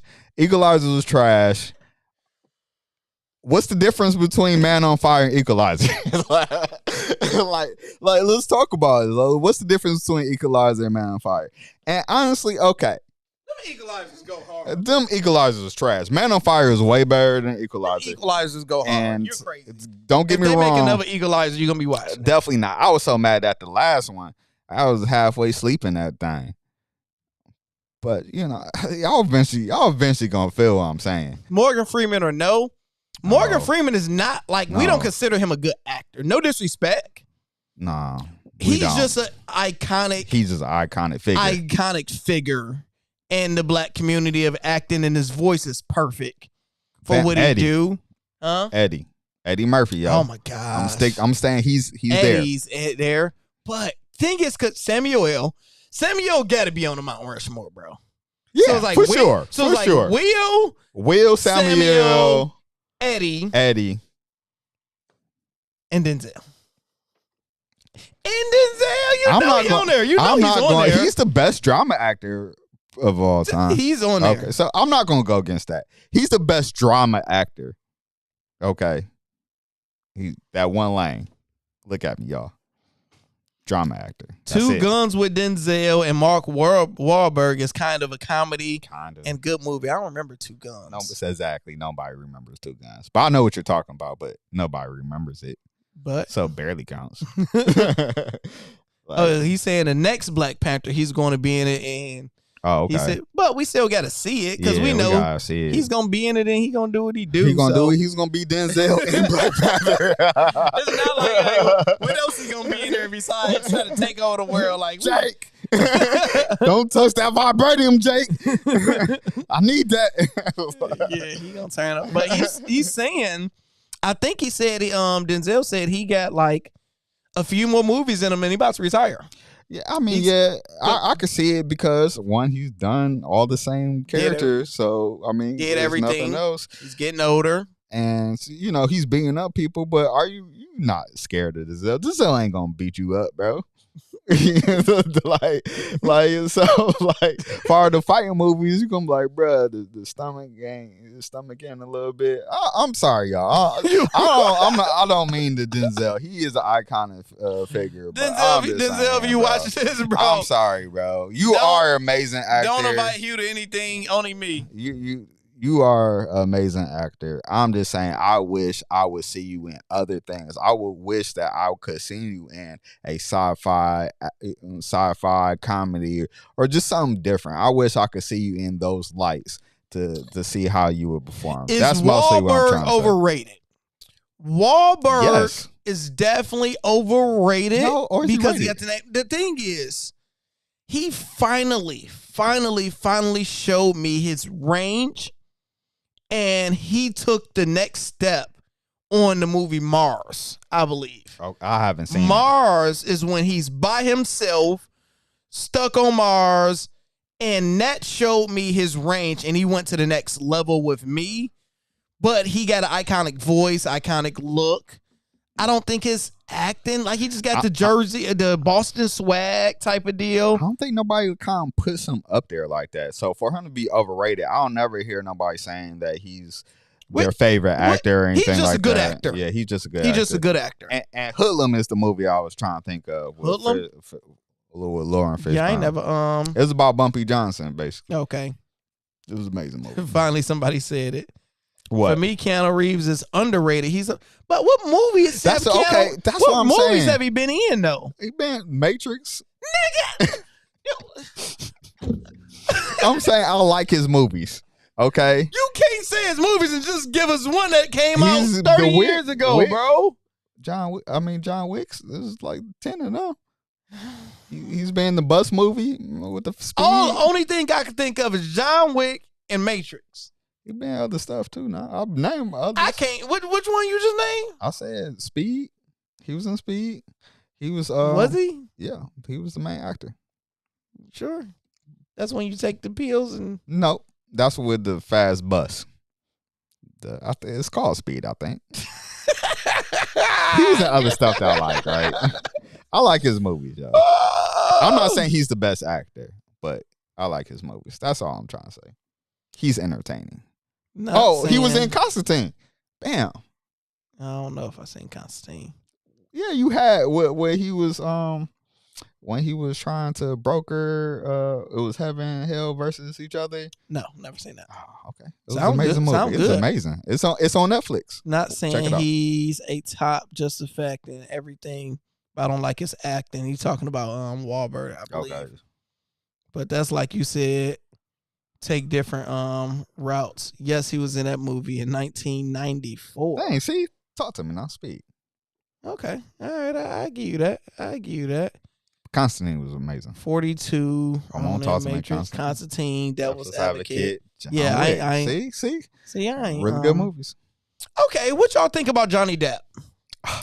We know he's amazing. And he's so weird, bro. Thank you. That's he it. like in real life, he's just he's very weird. He probably wouldn't be good at the cocktail party. You know, he probably just like it's nobody you want to meet, nobody want to sit down and talk to. He's going to be weird. But portraying his weirdness, Jack Sparrow was one of the amazing gosh. performances in movies and cinema. Yeah, like his portrayal of that was better than a lot of others. Yeah, because only person that's white and could have did it like that is probably Jim Carrey. Yeah, because you have Jim Carrey, bro. You got to have a lot of screws just loose, and you got to know how to go to that level of goofiness mixed in with like that. Oh, what about Iron Man? What was my man who did? Come on, y'all. Who? Iron Man. Tony Stark. Tony. Yeah.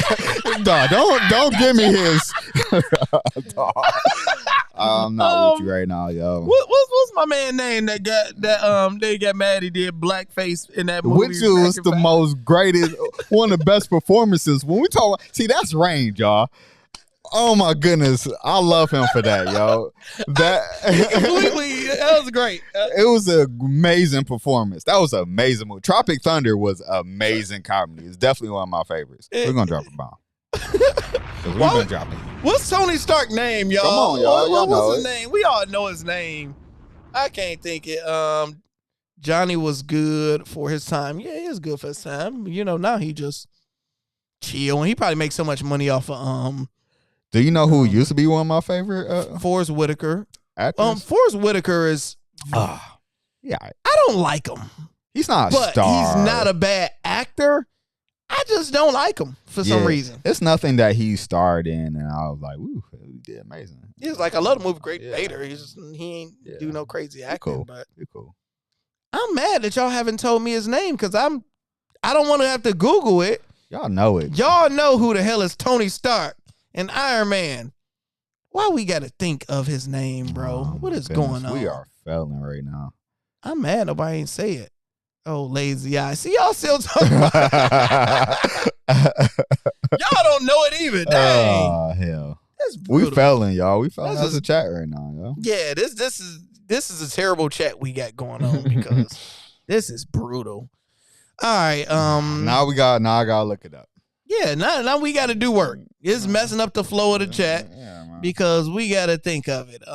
Some Downey Jr. Robert Downey Jr. There we go. Jesus. Good gravy. Y'all are trash. Come on, chat. We supposed to be in this together. Oh my God. They took my job. Out here, brutal. Hit the like button. Let's get these likes up. Yeah. We 2 minutes away from 3 hours. We gonna take one more call. One more call or one more question. Now you want to say it. You late. Oh, yeah. Oh, no. You are late, sir. We needed you forever ago. Long. We was struggling, too. All right. So, pin to the top of the comments. You can call in or you can do the FaceTime. You can FaceTime me and go ahead in the bathroom. Yeah. Don't get cussed out from your man or your wife too much. Trapped in the closet. Hugh, what's the first rule? Name and where you are from. Number 2, what you got, you? What's your question or take? And number 3, what you got, my dog? Be respectful or else we'll punch you in your face. Don't want us to do that, and some of this can be reposted on the channel. We have we'll poison your garden. All that good stuff. So you guys can call in. Kick your fish. You kick my dog. Kick my dog. The number is 313-949-8778. Or you guys can FaceTime in and talk with us for a whole second. I typed it right before you searched it. I was like, because we all know his name. Like, we going to do it. But in the meantime, let's go back to the origin. Oh, actually. Are we gonna finish off with the finals? Before. Because I want to clip up something else. I do got something else who I want to talk about. All right, we got one more. All right, so Adam Silver just came out, and I believe he was doing an interview, and they asked him about the new All-Star break situation. They like, all right, All-Star game was bad, and we're about to switch some things up. Now, this is what he said, and let's see, All-Star. All right, let's see if I can pull it up. But what about the concept of USA versus the world? Is that something that we will see possibly next year as you continue to try to tinker with the weekend? Yes. So next year, as part of our new media deals, the All-Star Game returns to NBC, where it was when we were younger. And it so happens that next season will be smack in the middle of the Winter Olympics. So in fact, the game will be on NBC, and the very day we're on, the lead-in will be Winter Olympic events, and then coming out of the All-Star Game, which is now going to be in the afternoon instead of the evening, there'll be more Olympic events. So what better time to feature some form of USA against the world? I'm not exactly sure what the format will be yet. I mean, obviously paid a lot of attention to what the NHL did with the... Which was a huge success. Which was a huge success. The Frozen Four that was awesome. It was great. But also, going back, last summer, our Olympic competition was a huge success. I mean, those games, USA, Serbia, USA, I love France. watching it. And by the way, to I'm your obsessed point with it. about the European style, I mean, a more physical style of basketball, a 40-minute game, which I is won't why we reference didn't again. blow it. You love the 40-minute game. I just said it happened to be a 40-minute game in the Olympics. But Humane. Yo. Do you think this will save the NBA All-Star from them going USA versus other countries? That is, I think it's tricky. Will it save far as views? Yes. Will it save the All-Star game? Actually, it just killed it, right? Because the All-Star game is supposed to be NBA East versus West. That's what it's supposed to be. So would it save that weekend? Yes. But it'll officially kill, the All-Star game, because it'll be no longer the All-Star game. Yeah, it's pretty much dead, but the All-Star game also supposed to be your favorite players on each side playing against each other. However, they supposed to play each other. They still supposed to see it, but to add other countries to have the USA versus whatever, that's a whole spectacle, is a whole nother thing within itself. I get why he's doing it or considering do it, but yeah, I think it just officially kill it. Yeah. They have to do this. They have to kill the NBA All-Star weekend, the whole everything, because unfortunately, the way the NBA evolved, the way things are going, players are softer now. Players don't want to get injured. Players don't want to play tough. Players don't want to compete. It was already a little bit of that back in the day, where it's like, okay, we will play serious in the fourth quarter when it's about that. But now you got the best player don't do the dunk contest. We always had the best player doing dunk contests. I don't blame LeBron for that. People blame LeBron. I 100% blame him. Well, LeBron is not a finesse dunker like that. He always been a power dunker. It though. don't matter. When you're the best player in the world that know how to dunk, you got to go in there. But he's never been even his in-game dunks don't even be that sweet. In his warm-up, he do crazy dunks. In his warm-up, he do dunks that will win a contest, bro. Like, his best dunks is when he dunk on somebody or he do a power dunk. He always used to do that same dunk, all cocked to the side and do it. But it's not that sweet. LeBron throwing it off this, doing the spin. He can do all of that.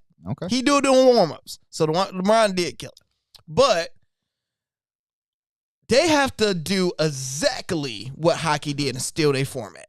Because what happened with them doing the 4 seasons, whatever they called it with the hockey, was the best thing we ever seen. When I tell you, people who never watch hockey was texting me, my brother-in-law. I'm like, hey, man, because he like, man, how you so into hockey? I'm like, watch this game, this U.S. versus Canada, and call me afterwards. He's hooked. Omar watched USA versus Canada, and the next day, he's like, Dad, can we watch some more hockey? Because you got to think, soon as it started, we scrap it. Yeah. Everybody like violence. Everybody like physical. Everybody want two teams that didn't want to lose. You got Canada versus USA going against your country. Genius concept. So what they did, Hugh, you get everybody in the NHL, right? So you got all the players. And what they do is take the same players, just divide them from what they countries. So like how my man was saying, you got SGA Canada, Lou Dort. So it's just like the Olympics. So now everybody go on their teams. And they add some extra people from their country. And they add some extra people from their country if needed, which they're going to need. And now what they did with hockey was you played each team twice, I believe. I could be wrong. And if you won, we'll say you got 3 points. If you went into overtime, you got 2 points. And if you lost, you got 0. And after you played everybody twice or one time or whatever it is, whoever had the most points, the two teams that had the most points played each other for the championship. So they was able to do it within like 5 days where it wasn't too long. Each day you're doing one. And you got the bragging rights, whatever country, wherever it is, because now you got everybody in their countries, they're trying to win. You're actually playing a real game. Right. You going in. I'm sure like even the extra people are getting the money or the surprise, so that means everybody need to play hard because we need this money. Yeah, it's like, bro, I get to play against NBA players. It's genius. It's just going to end. It just kills the All-Star 100%. game. And while I will blame LeBron and Steph, to be honest, and probably KD. I will blame them, the older statesmen, on the All-Star game because they set the tone. Yeah, they were supposed to set the standard. Like, okay, cool. We need to come on, dog. Don't come. You're not gonna be on my team if you ain't prepared to win. You're not like, no, I'll make sure it sit you down or whatever the case might be. I think they came in with kind of like the gentle parenting type of whole attitude. But it's like they were supposed to be like, no, we're come to win. We need to play a little defense, whatever the case might be. I ain't saying to go full tilt, but we come to compete and play this game. I think they kind of let that go and let them have it, let the younger players have it, and then they made it their own, which is kind of an AAU type of situation, and that ultimately killed the weekend. Rose said, they said U.S. versus Canada final was the most bet game for hockey ever. Oh, wow. Think of that. Think of how long hockey been. It was, and we made money. If you guys in the Patreon, join the Patreon. Not in the guys. Patreon. See, we've been having a good time. Yeah, we forgot about it. Come on. We ain't even promoted no money. Here, what is we doing, baby? I don't know, but it's been a lot of good bets. We've been betting. We won a little bit something today, so you might as well, if you're not already in there, come and join the Patreon. It's a good family, good community. You can tell bets. You can make your own bets. We can tell your own. You can get some tips or whatever the case might be. Everybody's communicating, having a good time. You just bet and, have a good time. You might as well. So come on. The finals are here. So if you want to get into a little bit more basketball betting, you might as well join and see how it is. Worst case scenario, give it up. You lose your house. Yeah. That's it. That's worst case. Worst case. You lose your wife, you know what I'm saying? But you didn't really love her like that anyways. You lose your dog. Start taking drugs. He beat you one time. You want that drugs. Drugs not that bad. Some people have a good time with them, So, but, if you win, you take one of my 25-cent bets and sometimes you can win $100,000. And yeah, that'd be the best thing scenario. So that's a great promo, Hugh. No, thank you. You're good with that, sir. Let's see if that's what they have to do for the All-Star to do that extra money. But you see the players take NBA Cup serious when they make an extra. Yeah, exactly. That NBA Cup tournament they randomly made throughout the NBA season. That's the best time to bet because the players actually play serious. Yeah. So. Which I will give Adam Silver that, man. Mm-hmm. Just when he's seeing things, he's trying to consistently evolve, almost like the NFL now because the NFL evolves a lot. It's bad. Why is the NBA dunk champion is somebody in the G League, bro? G League. And Matt McClung is cold. He can say he's the greatest dunker of all time. Did he win it 3 times in a row? 3 times in a row. Ooh. Yeah. Here go D. Oh man, we're gonna drop a bomb from him. Matt, we sorry, bro. You actually can hoop. Yeah, somebody had to do it. Which, come on, bro. Like, you John Moran, what's Zion, man? We still never got on that Zion set. That's still, yeah. It's gonna keep on popping up every week. We'll be able to. But you Zion, you ain't doing nothing else. You might as well be in a dunk contest. But hey, you say Zion ain't doing nothing else? Yeah. He jumped too high. He gonna hurt something. That's true, I guess. Dude had a triple-double in a regular season. Who, Matt McClung? Matt McClung actually can hoop if you watch him.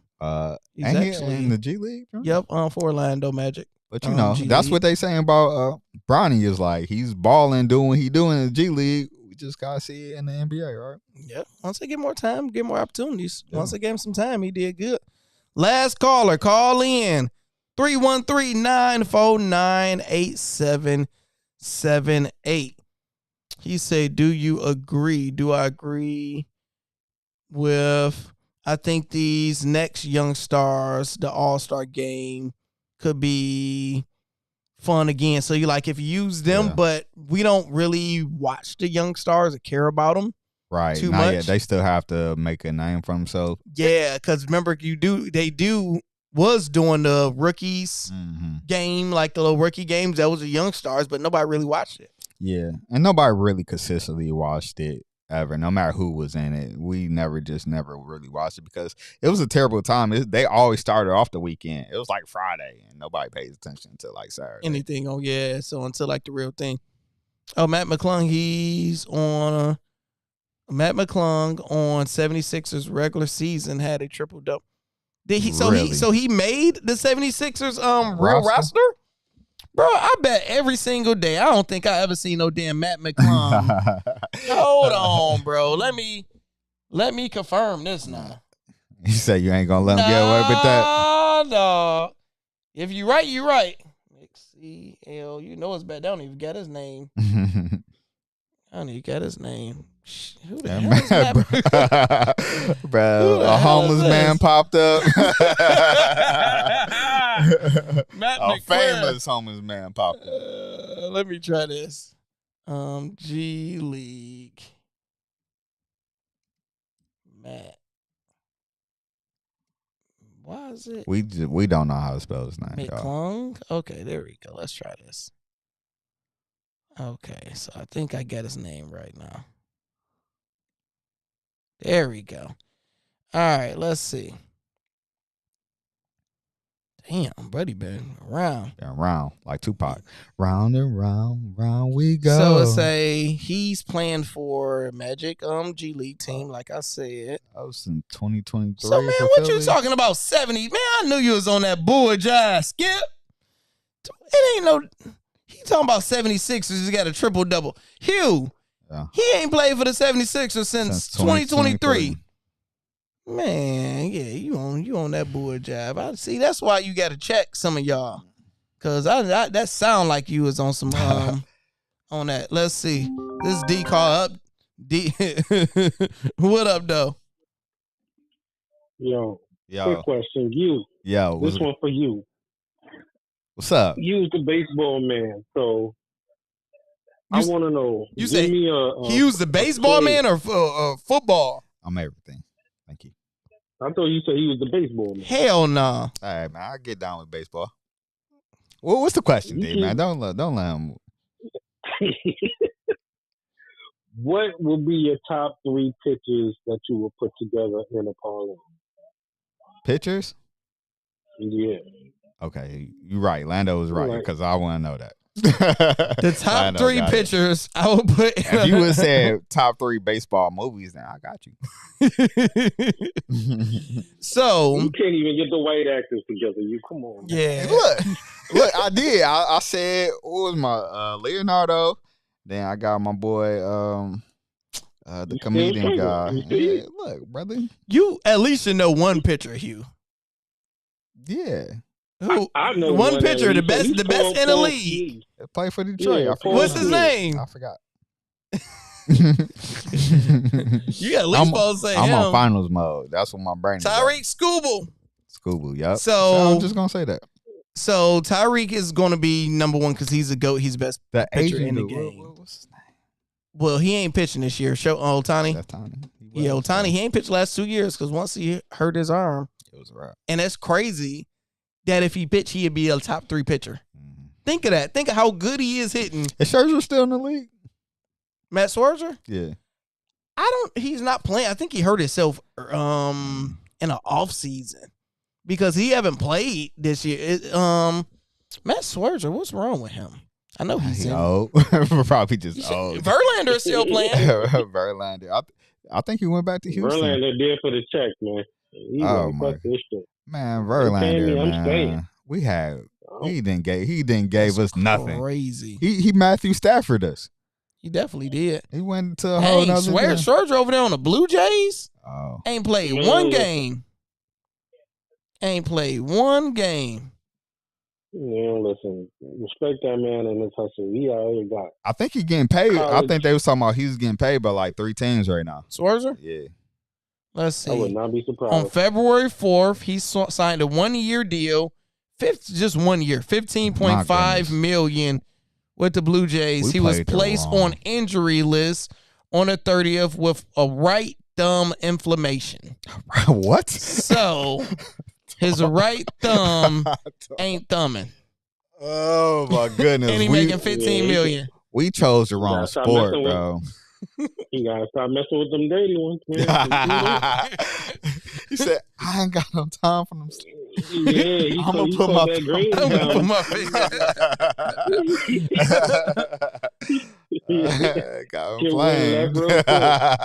got inflamed. It got inflamed.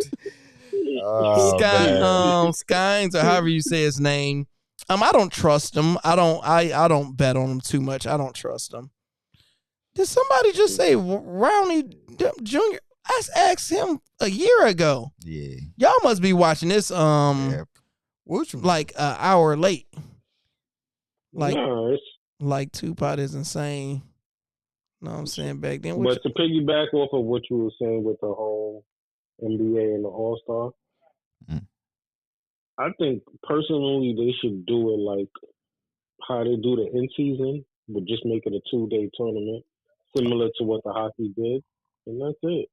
And just call it. Tie it in. Yeah, but tie it in some way with the in-season. Okay. Well, I already know if they want to fix All-Star Weekend, I done tweeted them, I done emailed, I done gave them the blueprint. What you do is a 1-on-1 tournament. Ain't nobody gonna do that. Nobody doing that. I know, that's what all fans want. We want to know who is the best 1-on-1 player. So you first started with what are the rules? No, the rules is going to be simple. It's going to be 1-to-1. Loser get the ball, 8 points, no twos. It's literally the first one to score 8 points. And you got how many dribbles? No, it don't matter. It's just literally 1-on-1. The NBA players, they do 3 dribbles, 5 dribbles. Nah, man, it's half. We ain't doing NBA players. It is literally you get the ball, you try to score, and I stop you from scoring. If you score, I get the ball. Dribbles. And you literally do that because you do that up to 8 because these players really don't miss. So that'd be 5 minutes. So then you got your bracket. So you can do the bracket such as let the fans vote. Whoever we have. All right. So if we got KD as number 1 or whatever it is, and say we got Steph Curry as number 20. So you will have your bracket where it's like, all right, well, KD versus Steph Curry. Then, it's like, all right, boom, boom. And you ain't even going to do no height stuff. It's just literally, this is what you got to go against. And you have that. That will be the best thing because all offseason, we're stuck watching all these videos of them playing 1-on-1 and it being exciting. That's what the people want because we wanted to see Kobe would have won against anybody in 1-on-1. Melo would have won against anybody in 1-on-1. And if you do it right now in the NBA with all these players, KD would probably still win it. Yeah. I'm glad you said that because now, in words of you and yourself, I'm gonna jump down this rabbit hole. All right, so who y'all get if we did a 1v1 this year? I think everybody. No. But listen though, who you got, D? 1v1? Yeah. This year, with all the players, everybody healthy, anybody that playing the NBA this year, who you got to win it? It's a toss-up between DeMar DeRozan and KD for me. DeMar DeRozan. Mm-hmm. I wouldn't get him. I wouldn't get him the respect. 5. Yeah, I ain't giving him the respect. He looked like he That's my dark horse. He a baller. Honestly, I think Tatum. I think Tatum would do good. Oh, but listen though, Booker randomly cooked. Yeah, Booker would do good. He's 101 player. Streaky, though. You got Ant-Man. Ant-Man will go far. Ant-Man will be a good 101 player. And of course, SGA. I think, man, that SGA get killed in 101 against. You know why I said DeMar, right? Why? His footwork is crazy. Yeah, but we don't respect him, and you gotta be like a kind of like he's not the sexy name like how Halliburton's not the sexy name, but he'll get the job done. Like my I'll dark pick horse, one of the Ball brothers over him. My dark horse. LaMelo Ball. Yeah. So LaMelo Ball would be your dark horse. Yeah, it'd be my dark. My dark horse would be Kyrie. Kyrie, he's a street baller by heart. I don't even count Kyrie. Kyrie could just win. That's his element. KD, like I don't even count. Yeah, that's a terrible dark horse. You shine bright as hell. No, because you got to think his height. He's going against Giants. Yeah, he's going against Giants. You got to think Kyrie is what 6'2". This is why I said this. Going against KD 7 foot. So have you seen what he does in like the Drew League and all the stuff like how you was talking about with the summertime and these ball players? You say to watch the Drew League? Yo, I've watched games and I've seen DeMar team usually win a lot. Mm-hmm. Yeah, DeMar team usually win because that boy just 1-2 dribble pull up in and out, boom boom. Yeah, surgically cutting. His team usually win because I think he run one in Oregon or somewhere random every year. Every all the stars come out. What about and the third healthy one? If we just throwing it out. Remember, everybody healthy. Definitely, Dame Lillard. That would be my third.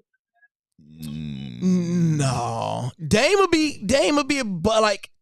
streaky. I can see where you went. With Dame, probably if he don't miss. Because he just won't even try to have to go in.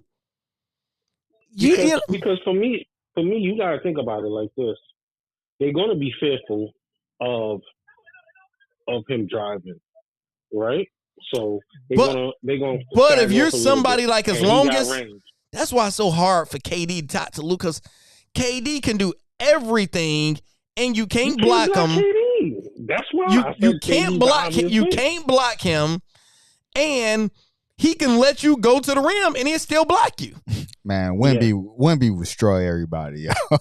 He get the ball. Wemby, you're not scoring on Wemby unless you like Dame do that step sideways, or unless you Curry and just run to the half court and just shoot half court, bro.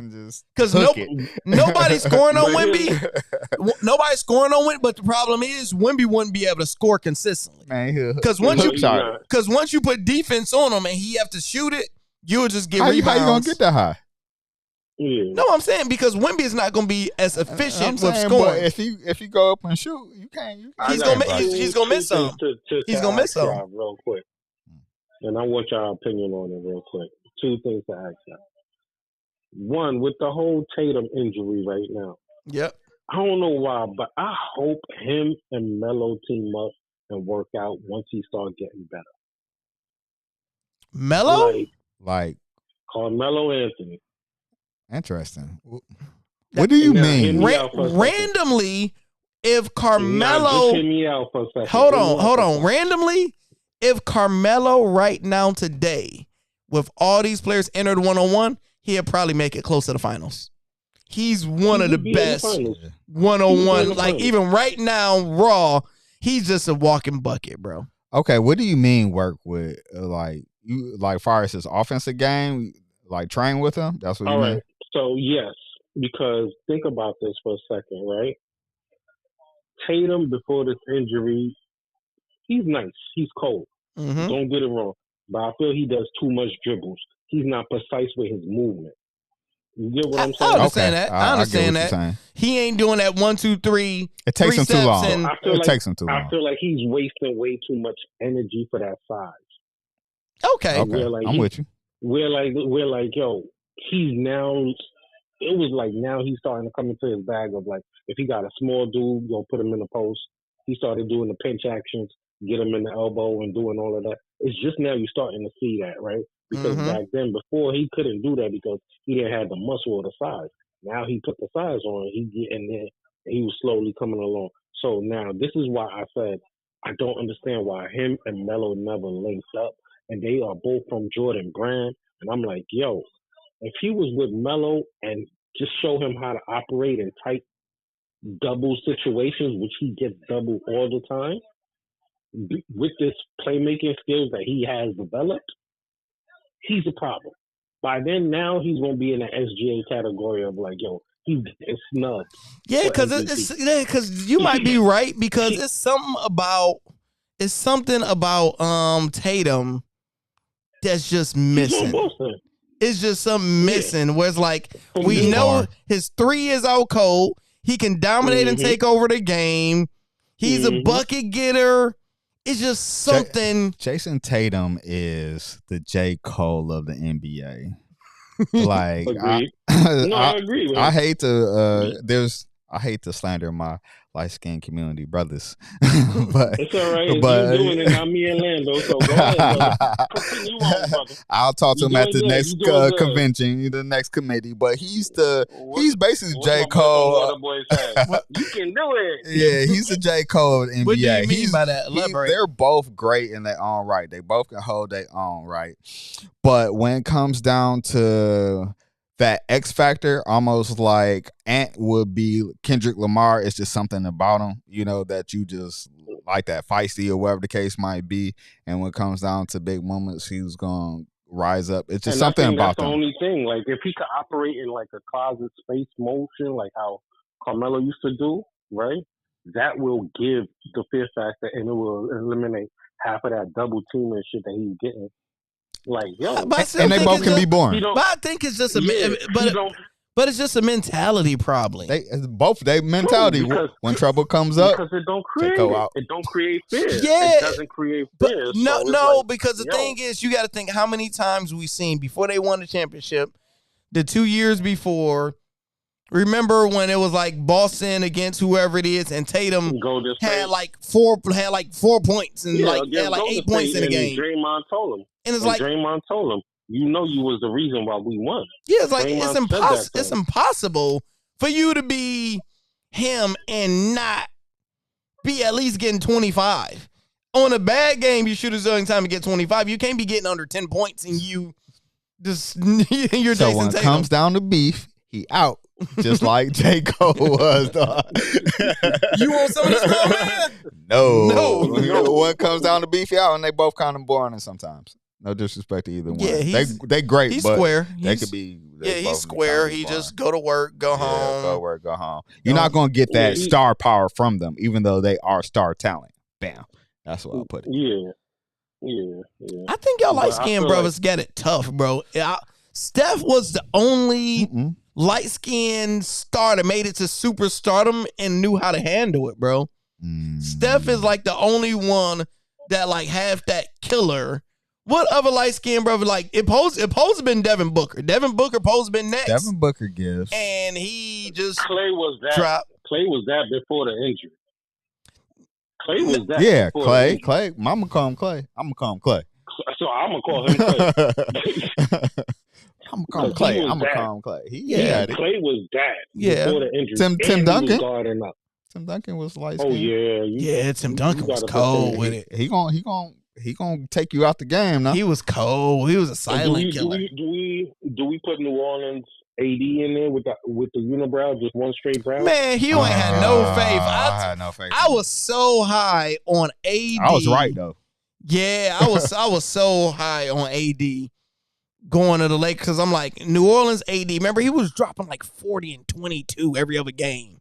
He was going crazy. I want to talk about the last Do you remember 3 years? Do you remember him and Book? AD. I'm talking about the New Orleans AD when they had Rondo and Drew Holiday. That team was, and they had Lob City over there. Oh my God, yo, they had Rondo, Drew Holiday, AD, DeMar Cousins. That's what I was trying to think of. Yeah, Boogie Cousins. Oh my God! Like, and then they both got hurt. They both got hurt. They both kept on. They both couldn't stay healthy at the same time. Yeah. When I say that team was coming and it was a problem, for sure. They was like the revamped version of what Grit and Grime was with Memphis.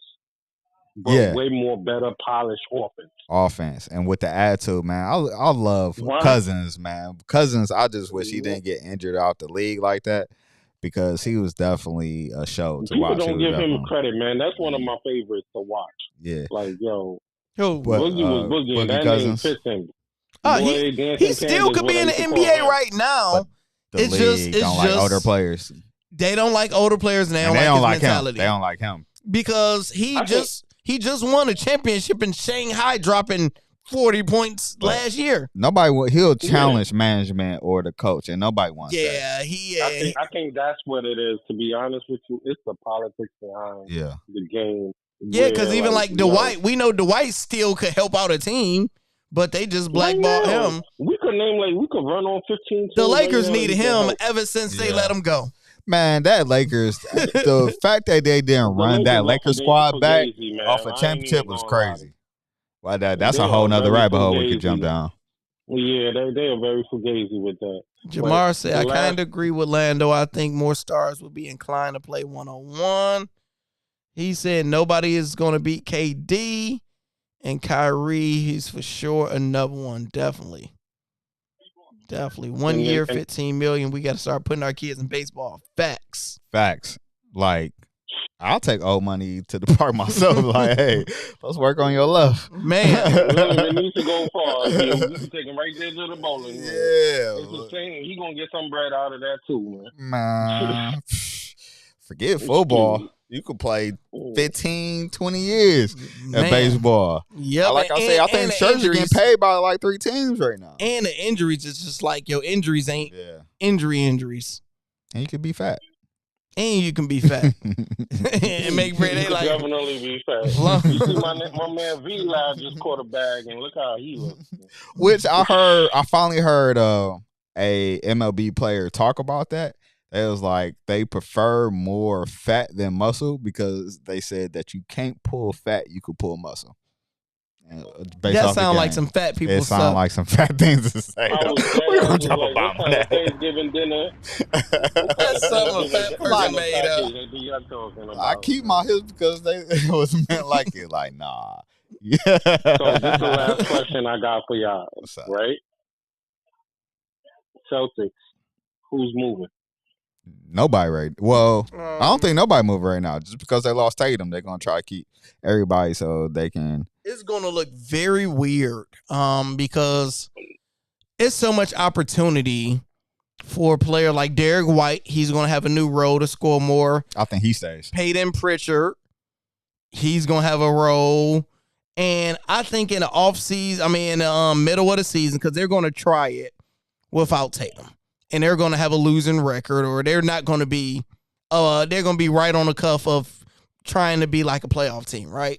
So let's say they'd be around a fifth or sixth seed. And I think they would do a trade. You think they're going to be on the Clippers vibe that just they're going to be like a fifth, like they're going to be a playoff team, but, a few games away from being a play-in team. And I think they're going to make a move during the season, before the trade deadline. And they'll probably do a package where it's like they're going to probably give up Porzingis, because Porzingis, I don't know what the hell is going on with him. Don't nobody know what happened. It's just, so it'd be like Porzingis and Pritchard to get a decent player to help him out, to help out. My thing, with Jalen Davis, not Jalen Brown. Jalen Brown. Jalen Brown. He's still in playoff. Yeah, I know, right? Yeah. They're not supposed to take a drop off like that. If he's a max player, he won making max he money. making max money. They consider him a max player. He won the Larry Bird trophy. Won the NBA the MVP trophy or what? But you need your second player. We're supposed to be Porzingis, and Porzingis ain't Porzingis. But I'm saying the drop off is not supposed to be that much. They was the best team last year. They might not have the best record, but they was the best team. They was the clear favorite to win. No, I was going to drop off. Here's the reason why I asked that question. And I'm not asking it from a talent perspective. But with this collective bargaining, right? Mm-hmm. Lando knows, man. I always tell Lando to follow the money, right? A lot of these motherfuckers that's on that team right now, they are way over the luxury tax. And they just got new ownership. So you know there's going to be some furniture moving around that guy. That's fair. Yeah. That's definitely fair. That's what's going to make them shitty. That's why they ship my mans. That's the same thing that happened with the Lakers, right? Half these players was coming off of contracts. You get what I'm saying? And they was like, yo, they got to go. People fail to understand. Well, they was going to have to move pieces anyway because they was going to lose to the Pacers. Was it the Pacers or the Knicks? Who knocked them out? No, I was talking about the Lakers the year when I'm talking about the Boston. Who knocked Boston out this year? The Knicks. All right, so even with a healthy Tatum, they were still about to lose. And when you lose that early in the playoffs after being champions, you're going to try something different. So they're not going to say, let's just run it back with the same team. So they was about to move some furniture anyway. So, I think the only sequence I've seen with this whole playoff that we all here at this conversation could agree on, and I'm pretty sure the chat is the same, that the predictable stuff that was supposed to happen in this playoff, everything was unpredictable. So that's why I kept rooting against the unpredictability. I'm like, yo, all right, nobody picked Pacers to be there. Mm-hmm. They didn't pick them to beat the Bucks, even with an injured Dame. They didn't pick them to beat the Cavs with the best record, right? And not for nothing, Donovan Mitchell ain't got nobody else to blame but himself because we seen this script before from you, my man, in Utah. You know what I mean? You a pretender and you not a contender. I challenged him last time. I was like, is he what you say he is? I mean, not everybody's a star. Everybody keep on calling everybody a star. They want to force everybody to be superstars. Yeah. They're just some people are just really good players. You know what I'm saying? Some people can be just elite or good role players. I think we need to do a poll of teams and players. Are they pretenders or are they contenders? Let's see what the people say. Like, we really need to do a poll on that right there alone. We can try to put something together next time.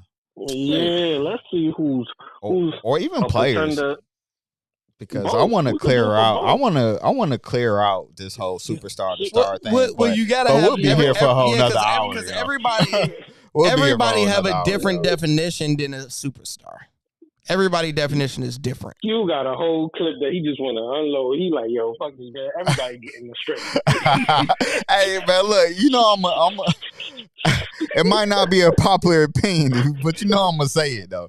So I'll say it about the whole superstar, man. See, Lando gonna be politically correct, but you like, man, listen, don't give me no gold. He gonna be like 3,000. Hey, man. Are you a pretender or are you a contender? Which one is it? And the whole time, a star and a superstar. It's the same thing that happened once the Bucks lost that series, right? It's the same thing that happened. The Knicks was on the ropes with the Pistons, to be honest with you. Man, the Pistons definitely had. We had them. We just needed more experience. You get what I'm saying? Kind of close them out. You get what I'm saying? But it's not even, I'm going to be real honest with you. It's not even about the experience. In the playoffs, this is the biggest difference in the playoffs, right? One possession is the butterfly effect. One possession is the butterfly effect.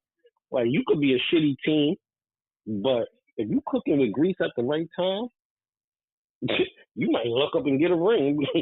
Even ugly, what they say, even a broke clock is right twice a day. Same thing with an ugly chick. A garbage can gets steak bone once or twice. Well, the last thing I would say, I was thinking when I was watching when the game started today. And, when Bobby was in the chat was texting sweep and stuff. And I'm like, and I know Lando was laughing. I was laughing. With this NBA, this NBA that we're watching now. You still there? You still there? It is very hard. It's very hard to beat any team, no matter how bad they are, 4 games straight in this NBA. With how many threes everybody shoot? Because any team will get hot and just go crazy, hit most of their threes. It's hard to sweep teams nowadays. It really is. Like this playoffs, I think we seen one sweep. I think the only sweep we seen was OKC sweeping whoever they swept the first series. Outside of that, be like before, it used to be if it's the first seed against the 8th seed, it's going to be a sweep or it's going to go to 5. Then it's like the beauty thing with the play-in. So now 8th seed is not really an 8th seed. Now an 8th seed is not really an 8th seed because now you had who was it on the West? You had who the Lakers talking about the West what? Just the West seed. And who did the Lakers play? Memphis? Yeah, because you had Lakers playing Clippers. Lakers played Minnesota. They played Minnesota. The first one. And it was like Minnesota was in the top 1-2 all year. Yeah, so you got to think Minnesota upset the Lakers. Then you got to think who did they play? Denver barely got by the Clippers. Then Minnesota, quote unquote, I believe upset Denver. So, and you look on the East, you had the Pacers upset, what you call it. So it was just nothing but really upsets. And I think that is where the NBA is going now, where you have more upsets because the way these teams play is very unpredictable. Everybody shoot 53s, and if you make them. But here's the other trend to piggyback off of what you're saying right now. And it's going away from the 2-3 big superstars clicking up. Where now you don't need to do that no more. Yeah. Where now it's all about the depth. You get what I'm saying? Like it's no longer. They did not like that super team or super. I think really ultimately, this could be a whole nother subject too. But the NBA owners, they're getting their power back. So this whole cap thing, this whole spreading everybody around, everything like that. They're getting their power back. No, they've been got their power back. They've been flexing again. They had their power because since the Luka trade, they showed it to you. All right, man. But that's the first time we seen them show it though. Before they was kind of like they was a little timid. They was a little timid a little bit. No, they wasn't. It was always LeBron been punking owners for about 20. He goes. It goes back to the old rules, man. Of like, they're gonna tolerate you as long as you can produce. Yeah. Now they know that he's on the decline. He already got one foot out the door. You seeing two colors come back out. Like, all right, cool. Thank you for your services. Not only produce, you gotta know how to get along. Like the Shedeur situation I've been talking about. You gotta know how to get along now. And that's different because you can produce. I mean, they'll keep, but now it's like, you gotta get on this bandwagon. You gotta be on this culture. See, I did that. Shedeur is just paying for repercussions of what they really want to do to Deion, which is sad. Like, it's sad. Well, we appreciate it, my dog. We appreciate y'all. We about to get ready to end this thing. Appreciate you, D. Yes, sir. My man. Well, people, we did a solid 344. We almost did 4 hours. We gave y'all these bars today. Yeah. You're welcome. A lot of stuff, man. This was good. Great participation. We went on a movie rabbit hole. Yeah, I'm sure we're gonna go through another one. We definitely gonna go. Well, last one we went on a rap beef rabbit hole. We're gonna go on some more of them too. So we had we appreciate y'all. Good one. Join the Patreon if y'all not already a part of it. You know, like I said, good vibes, good money. 90 people up in here live. What up, though? Yeah, what's up, though? So join it if y'all not already a part of it. Join the community. If you don't like it, get off of it. See y'all soon. Let's go.